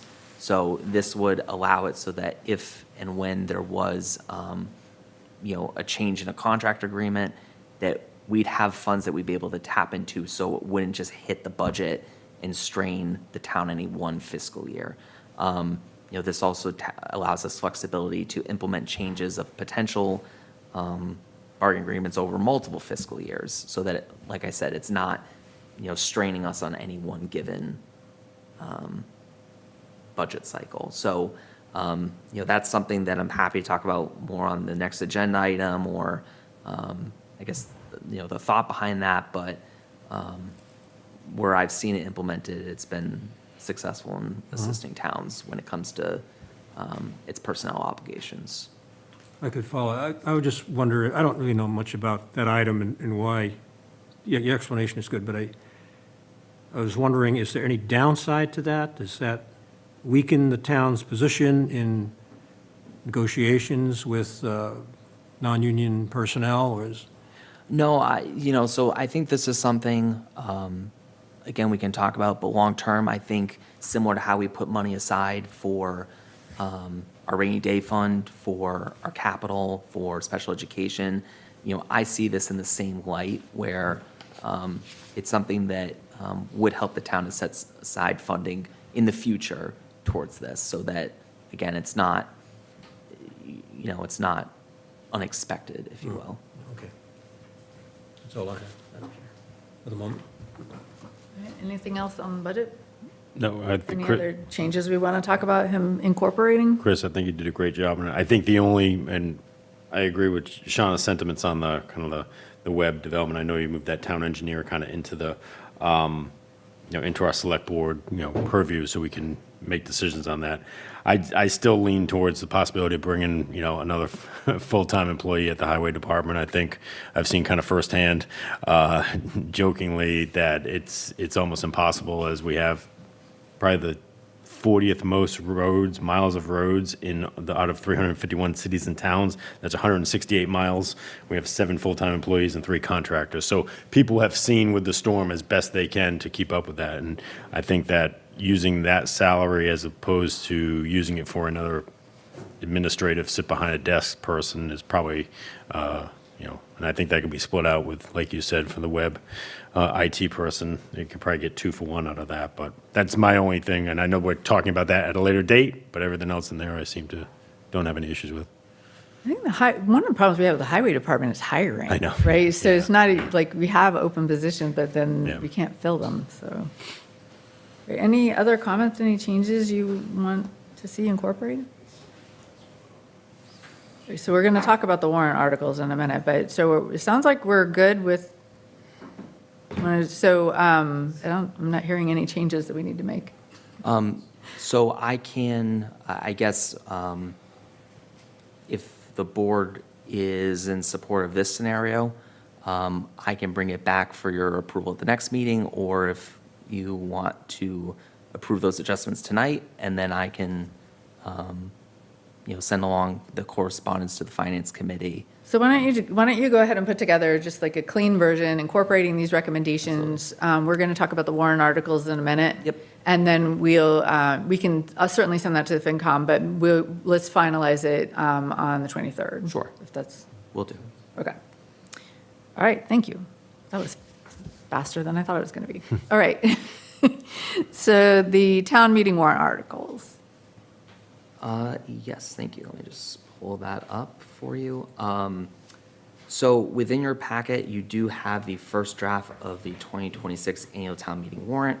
As of now, we are anticipating 30 articles. Again, some of that's going to be based on the discussion tonight with the separate appropriation for school technology. So right now, we are looking at 30 articles. A lot of what you see in the warrant is routine in nature, and it comes before the town meeting every single year for action. Up on the screen right now, you can see the town meeting articles that are seeking an appropriation from free cash. So, taking into consideration the discussion that we just had with regards to the schools, I'll just go down this list, and then we can also discuss maybe a couple of the other articles on the warrant. So first is prior year bills. One bill. Article 2 is a line item transfer for $50,000. Article 3 is the stabilization fund. So this is $182,068. Special education. I just want to pause. So what he's done here on the free cash is, Dick, you're more familiar with this, but the policy that we set, or kind of the guidelines that we set, were to every year take free cash and take percentages of it and put it in these different funds. So that's what we're reflecting here is the planned spend of free cash for the stabilization account. That's correct, and I do apologize for not saying that for the viewers at home. So. I also want to point out, that he's rearranged the articles a bit. For those of you who are very familiar with town meeting, is typically we do the operating budget, we do the first couple, but then we do the operating budget before the free cash distributions. I actually really like the way that he's laid it out here, so that your one-time distributions are happening before you get to the operating budget. I just want to call it out that that's the proposed order that he has here. Okay, go ahead. Yes, thank you. And I guess that model, is something where I equate it to you get your paycheck in and you pay yourself first. You put money into your savings account first. So that's more or less the theme as you go through this book. So Article 4 is the Special Education Stabilization Fund. Now, within the current draft, I have 2.5% here. I know historically it's been 5% that's been allocated towards this. There is still, after this all said and done, just under $100,000 that would be remaining. So we could bump this up to 5%. Or the one thing that was brought to my attention that wasn't in the policy document is setting aside a certain amount to put into the capital stabilization fund. So that's something where, we can certainly add an article in there after this. So Article 6 is the stabilization fund for, as I said previously, collective bargaining and non-union. Article 8 is the capital plan, and I will note that this dollar amount does include the additional $20,000 for the animal control vehicle cost increase. Within this list here, I know in review of the capital recommendations that came in from the Capital Improvement Planning Committee, there's language in there about, if there was funding available for a dump truck with a plow, potentially adding that in. In review of the free cash that's available, we do have the funds if we did want to make that allocation or add it, I guess, to Article 8. Alternatively, like I said, we could, right now, we don't have any money set aside to put into the capital stabilization fund. Sean, I just have a question Yeah, on go that, ahead. because you had Yeah. mentioned about one of the problems we have with highway is hiring people. Is this the truck that they were talking that wouldn't have to be a CDL driver? That's correct. Okay. That's correct. So this is an option I want to bring to the board's attention for consideration. Also, Article 10, as I noted, just over $352,000, which would be proposed free cash to support the budget. $81,000 for a separate school technology article. Article 20 is a request from police and fire to do joint active shooter trainings, I believe over a course of 2 days. So that article would come in just under 30,000. And lastly, there's a grant match article. So, this is something the town's previously done, where we will set aside funds with the hope that we can get additional funds to supplement that through various agencies. So I know that our harbor master is looking at one opportunity for a pump out boat for their operation down there. And so that could be paid for out of this account if it was something town meeting approved. So at this time, these are all the articles that are potentially allocating free cash. And then just quickly going down the list, at any point in time, I can. Well, let's just stop for a second. Of So, course. Are there any questions on any of those? So I know, Dick, you asked about the collective bargaining stabilization. Are you, and we don't have anything toward a capital stabilization. That's correct. Okay. All right, anybody have any questions on the free cash stuff? I like the dump truck. I think we should put the dump truck in there. So Dick, when Chris and I were talking about this before, I thought it would probably be okay to put the dump truck in the capital plan article, because it was like an alternate recommendation from the capital plan. But if you want it to be a separate article, we can do that. No, it can be weaved in. There was a lot of sentiment for that, and I was kind of surprised it didn't make the cut in the end, but it had to do with money, by the way. So the question was, if we have money, we would reconsider it, and that's what we're doing, and I think it makes sense. All right, so we'll just put that Pay me in the now, pay me list. later. This is, we got to get this truck one of these days. All right, okay, so we'll just put that in the list of the capital plan article. Okay. So I agree with you completely on that. The only other question I had is Article 20. I know this has come up in the past, and I can't believe it hasn't been funded before, and that's the public safety training sessions with the basically $30,000 there for that. How would, and that will probably come at a different time as the specifics of that. Obviously, we have 3 different school buildings here, and hopefully they do the training throughout all 3 of those schools, because obviously, but that, I think that's great. I can't believe it hasn't been done prior to that. But also want to make sure that it's not just focused on like, let's do it in the old high school, but not actually use the buildings where there actually are schools there. And I don't know how the school committee would feel on that, or if they have to take a day out of school, or how that would work, but just my thought with that. But I Pretty think sure they've done training before. they have done it using the old high school. What I'm trying to say is we have Use 3 the current different, school. we have 3 school buildings that have varying Sure degrees they of did. layouts. I mean, I'm not saying they shouldn't do this, they should do this frequently, but I'm pretty sure they also did it as part of the new school building project. I'm pretty sure there was also something there. But I'll bring that feedback. totally necessary. We totally need to keep doing it.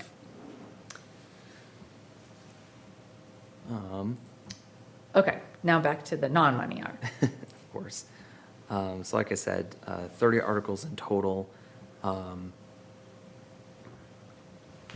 guess I can go down the list, or if there's specific articles that. So let's just take them in individual chunks. So the first ones are the money articles. So that gets you the various appropriations, the budget, the capital plan, the salaries of elected officials, and then you have all the enterprise funds, so those are all standard enterprise funds. Correct. You have the revolving accounts, so that's also pretty standard. You have the CPC report was pretty standard. So then then you have some appropriations in there that he did not mention from free cash that are coming from the various enterprise funds, so the water enterprise and the transfer station, the tax titles. So those are, there's some stuff in there that's coming from the enterprise funds, but it's all, Yes, so I'll start at 17, because I Yeah. think there's some discussion on these items. So Article 17, this would come out of the Waterline Enterprise retained earnings. The amount within the warrant is for 15,000, so this would help fund a rate study. So I know when it comes to the current enterprise, there's a formula put in place. As you can see within the warrant, that operation is running in a deficit. Now,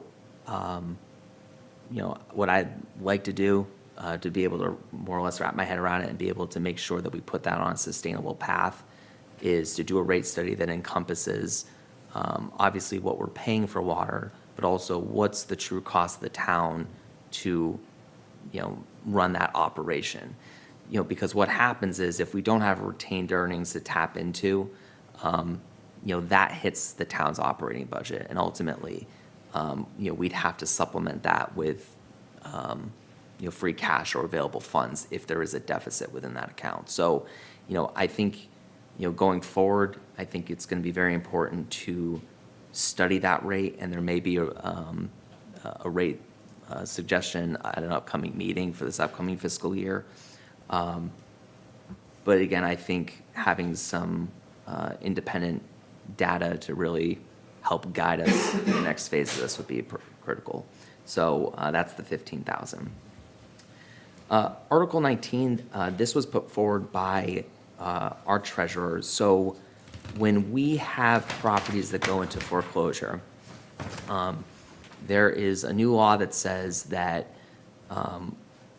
when we take a property, we have to pay people out for the equity that they own in their property. And we can't take any more than what is owed to us in back taxes. So what happens is if a property goes into foreclosure, we get 60 days notice whether or not it's something the town wants to purchase, a home or a piece of land or what have you. And if we don't have the funds on hand to do that, obviously we would be unable to move forward in that acquisition if it was a property of importance to the town or of interest to the town. And so, this article was put forward for discussion purposes because ultimately we'd have to, set up a funding source to be able to purchase these properties. This would be a debt exclusion article for a dollar amount to be determined by the board if it was of interest to the board, so that we had money set aside if and when properties became available, we would be able to act on it on behalf of the town. And I guess just based off of, where we're at budgetarily, it'd be a debt exclusion so that does not impact operational lines. So this is something that, again, is up for discussion, but I think from our treasurer's position, it is something I think she wants us to be aware of, especially as different properties become available, the town may be interested in the future. so let's have Sue come in to one of our meetings, like one of the next couple meetings to talk about this specifically, because I think this one just needs more conversation. Absolutely. So going down to Article 22, acceptance of personal property tax exemption. So this would allow us, if someone has a tax bill less than $10, we're not sending out a bill for that. The cost to put that together isn't worth the return. So now Article 23, this is something that I am recommending be put forward. So the town has its personnel bylaws, and any time where we need to make a change or an adjustment to a title, to number of hours, to language within the bylaw, there's a long process to get that approved and implemented. And so, this proposed article would amend the personnel bylaw and make it enabling to allow the select board to create a personnel policy to replace it. So what this would do would be keep the existing structure in place,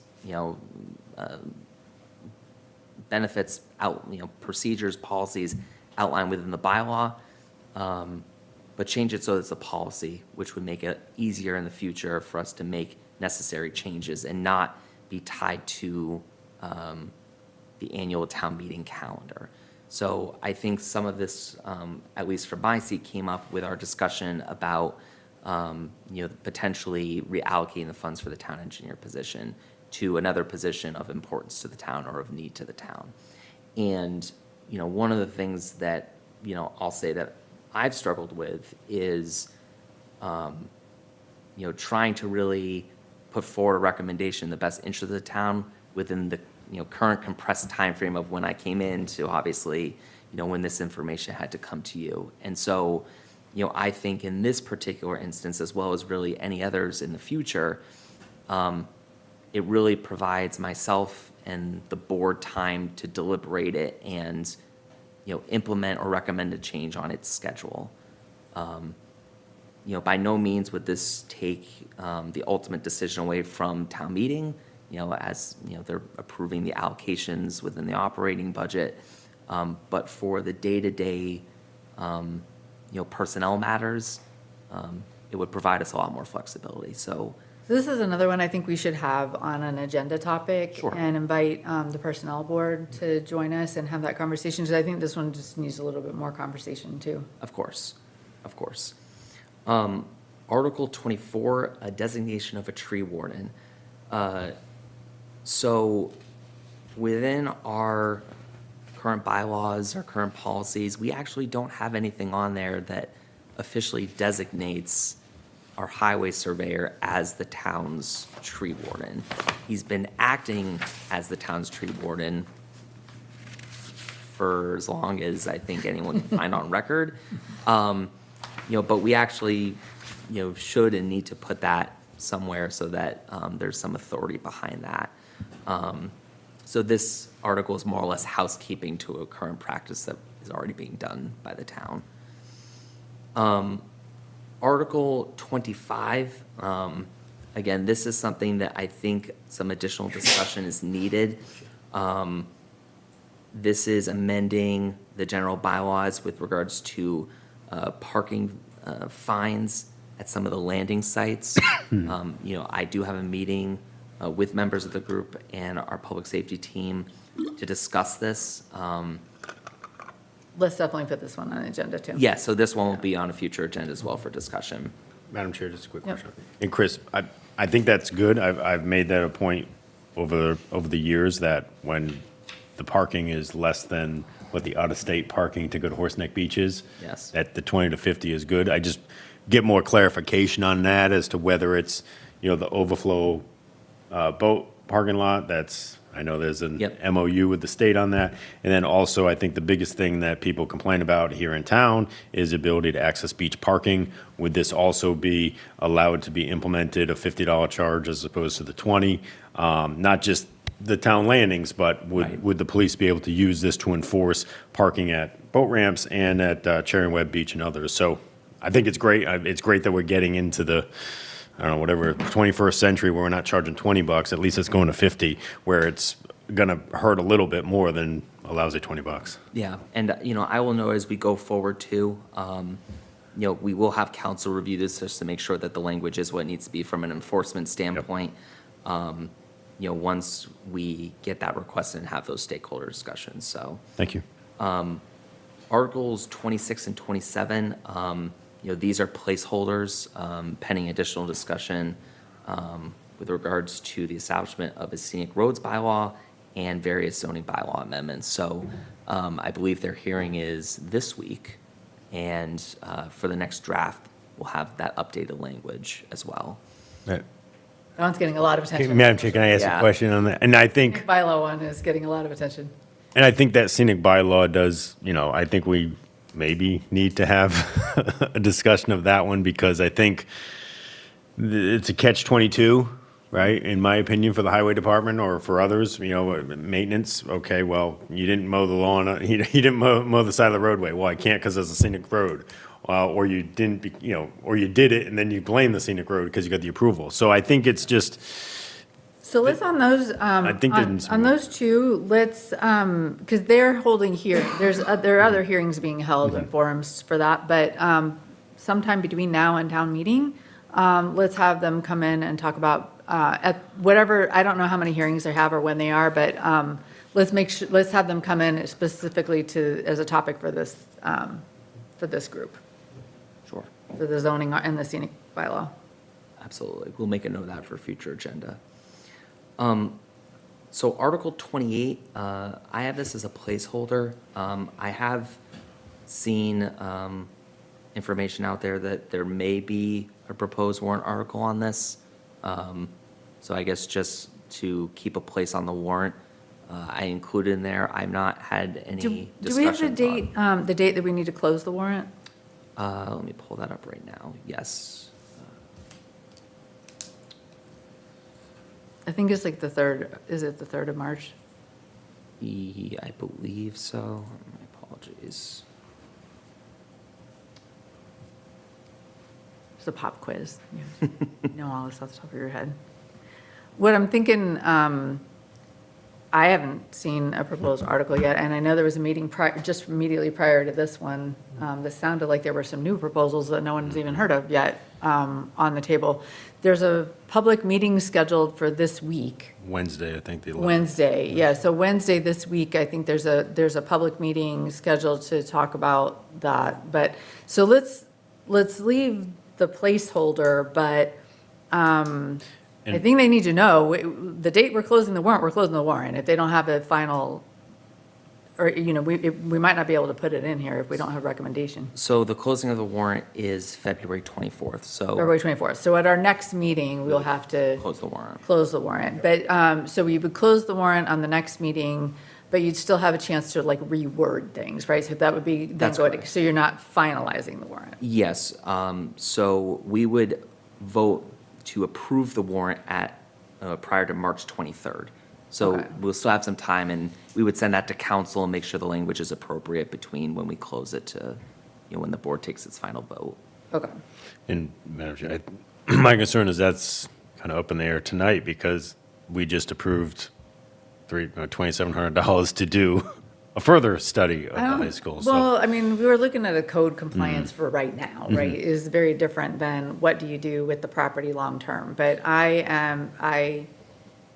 I'm disappointed that we do not have a recommendation yet from the long-term building committee. It's February, and we're gonna vote on this in May, so. But I thought there was also, it needed to go before the voters. Well, so, any In kind a- of debt exclusion would have to go to town meeting and also the ballot, so it could go in or either you- way. Either way. But my other concern that I talked to Chris about on Friday is that I had made an assumption that we were gonna need to get to design documentation for whatever the proposal was, right? And that we would need free cash as one-time money to fund a design so that we could get a better number. Because right now, we're using square footage construction estimates, I believe, to estimate the cost of the project, right? So I thought we were gonna have to go to design, not another study, but like to advance the construction design. And it doesn't, and first of all, we don't, in our current proposal for free cash, we do not have room to support any additional funding for that.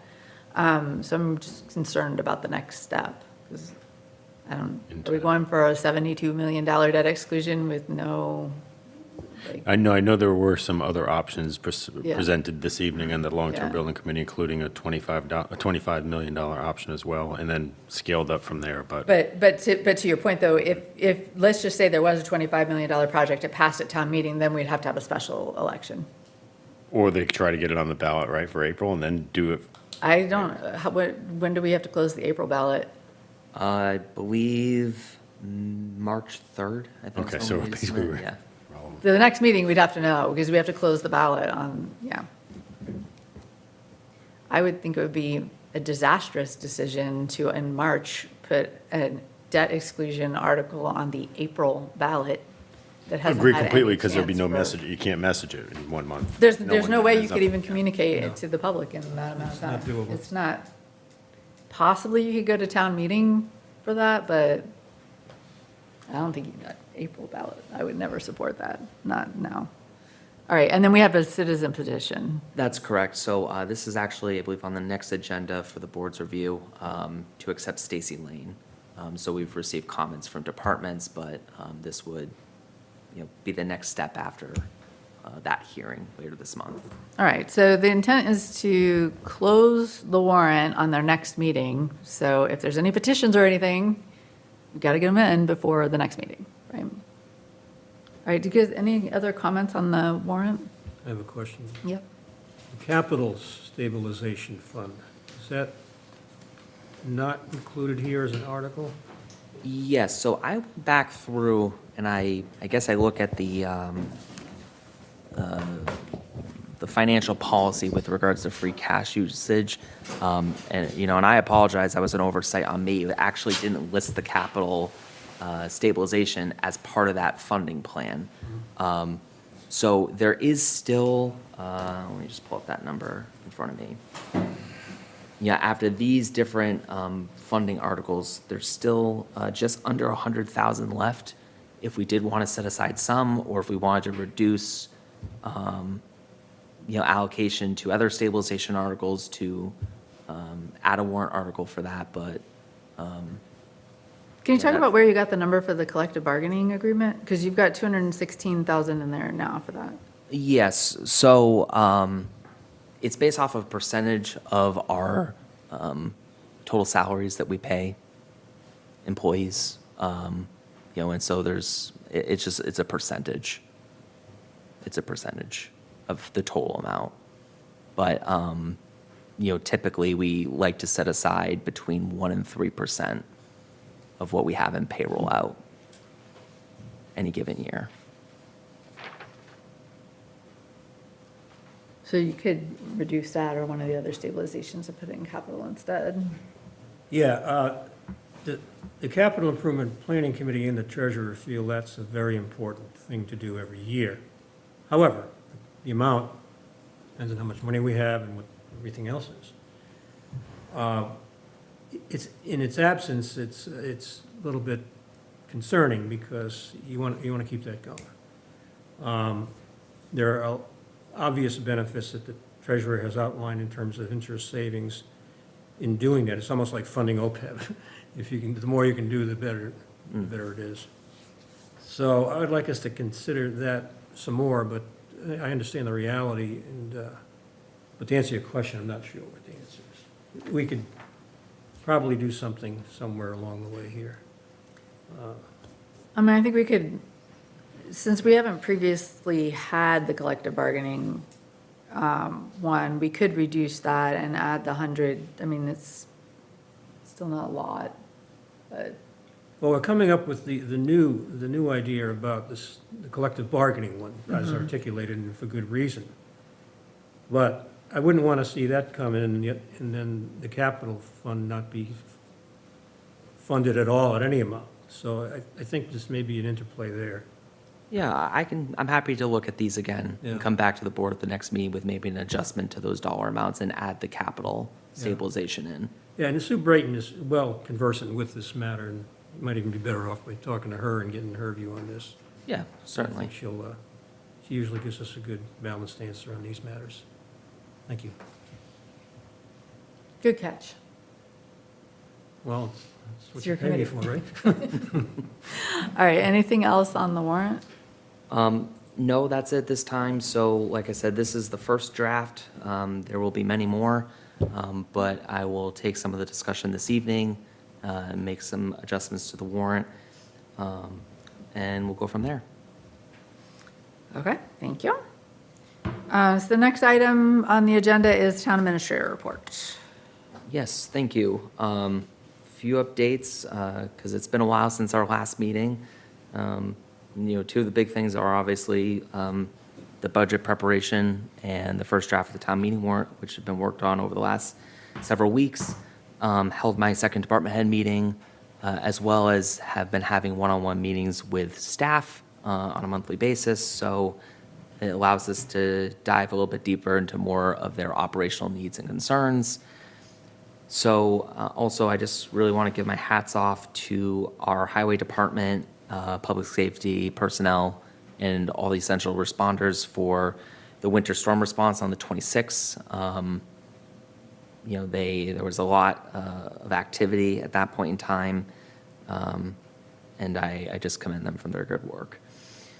So public meetings, I've attended a couple of the different public meetings here for the town, including the Finance Committee's weekly, the recent Commission on Disability meeting. Also had the pleasure of going up to Bridgewater State on January 16th, where the Police Academy had 2 Westport graduates. So went up there with the chief, the deputy chief, and some of the officers within the department. So really, really nice event, really nice event. And lastly, just things that are upcoming from me, obviously working on the town meeting warrant.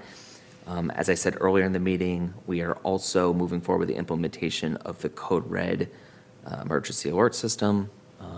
So that will help with both external communication, but it'll also replace our old phone tree. So if we have a winter storm and town hall closes, I have to call you, who have to call you, and until everyone gets the message. So this will be one message to everyone at the same time. So looking forward to that.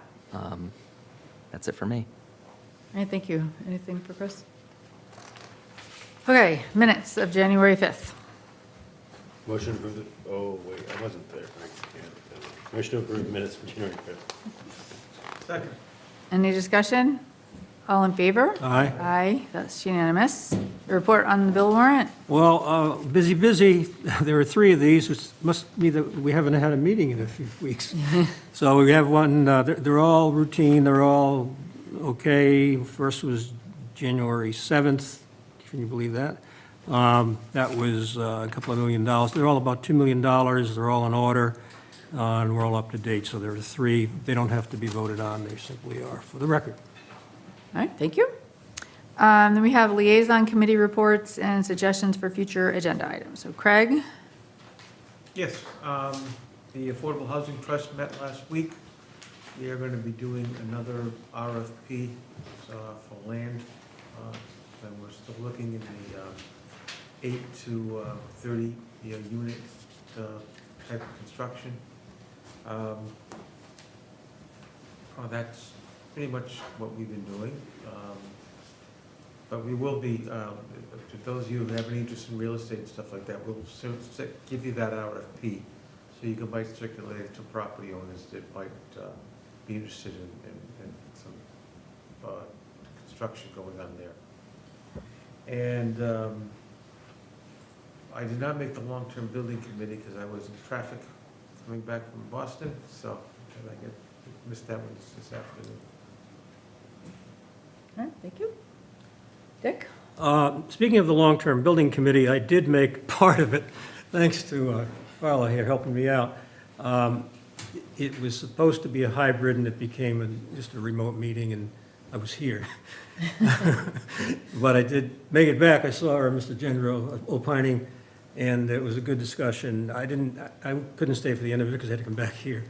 But I do know that Mr. Thrasher, the chair, said there would be a report from today's meeting to the select board at our next meeting. He was very clear on that.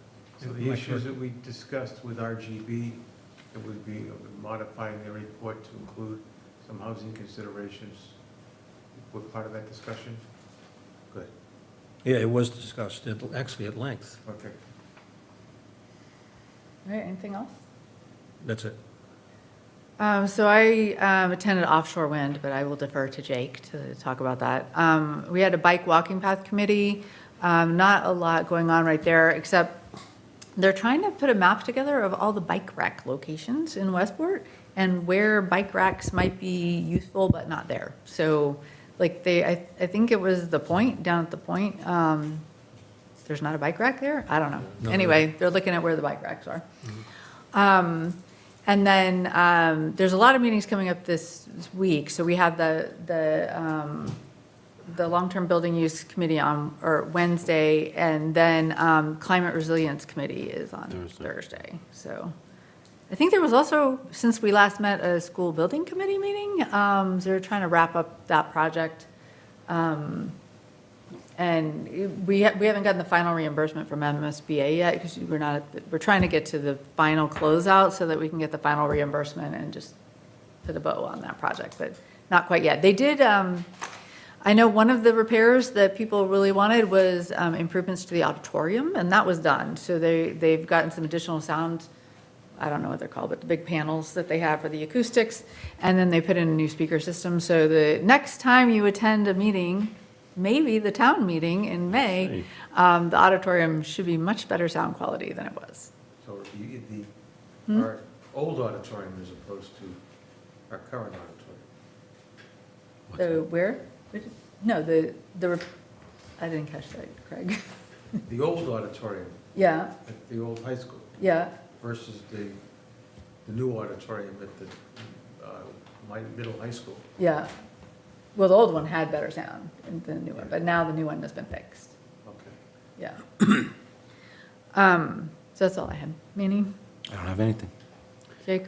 As Shauna pointed out, we had an offshore wind meeting. Had an individual who was a charter captain give a pretty good presentation with respect to what he's seeing out there around the turbines, and in his opinion, it's not creating the environment, the fish environment that many thought it would create. There's a lot of dead space and a lot of areas out there that are not able to be fished, as opposed to what was being sold. But that was his presentation, very good presentation. You can check it out on YouTube.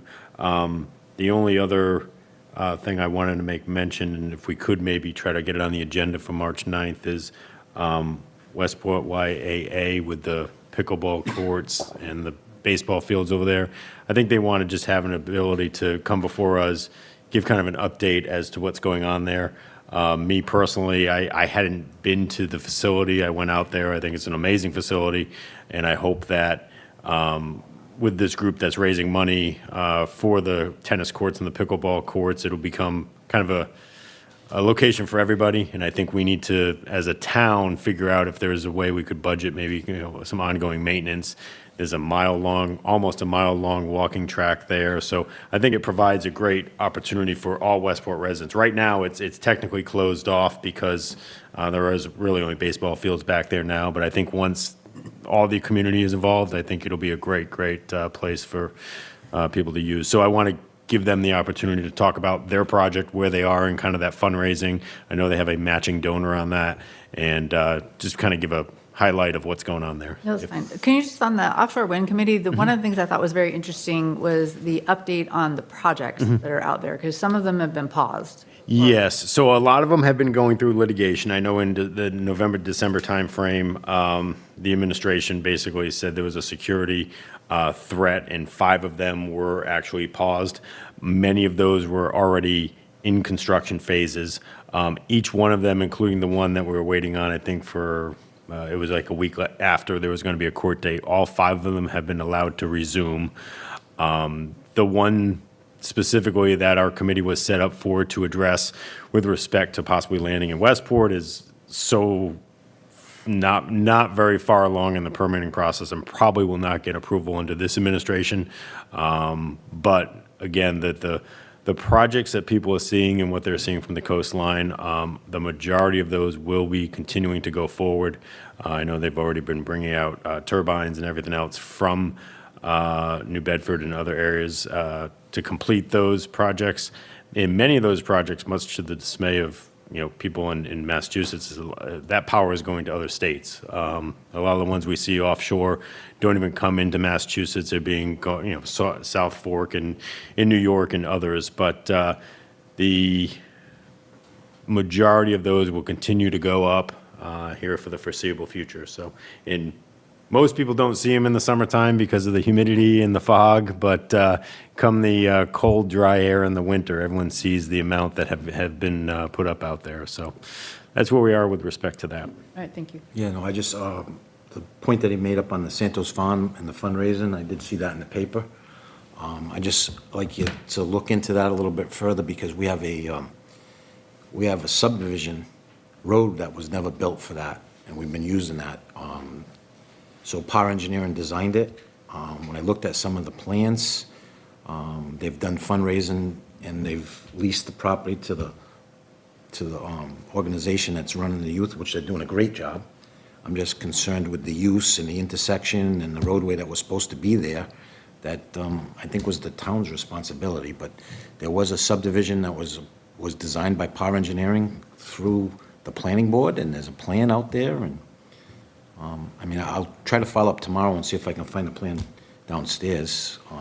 But I don't think it was ever recorded in the Registry of Deeds, but I have seen it.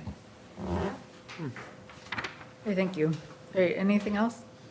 This also needs a Mass Highway curb cut permit. Is there any comments from the public? The one public. It's your There's chance. a public, we have a public.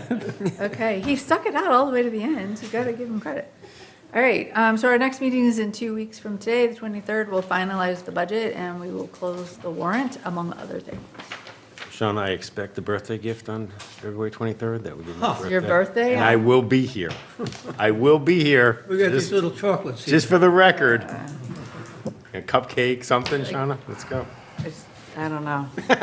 We don't have employee recognition money in the budget yet. Oh, that's right. Covered by that. He's not an All right. employee. All right, we already had the executive session, so I will entertain a motion to adjourn. So moved. Craig Dutra. Second. All in favor? Aye. Aye. That's unanimous.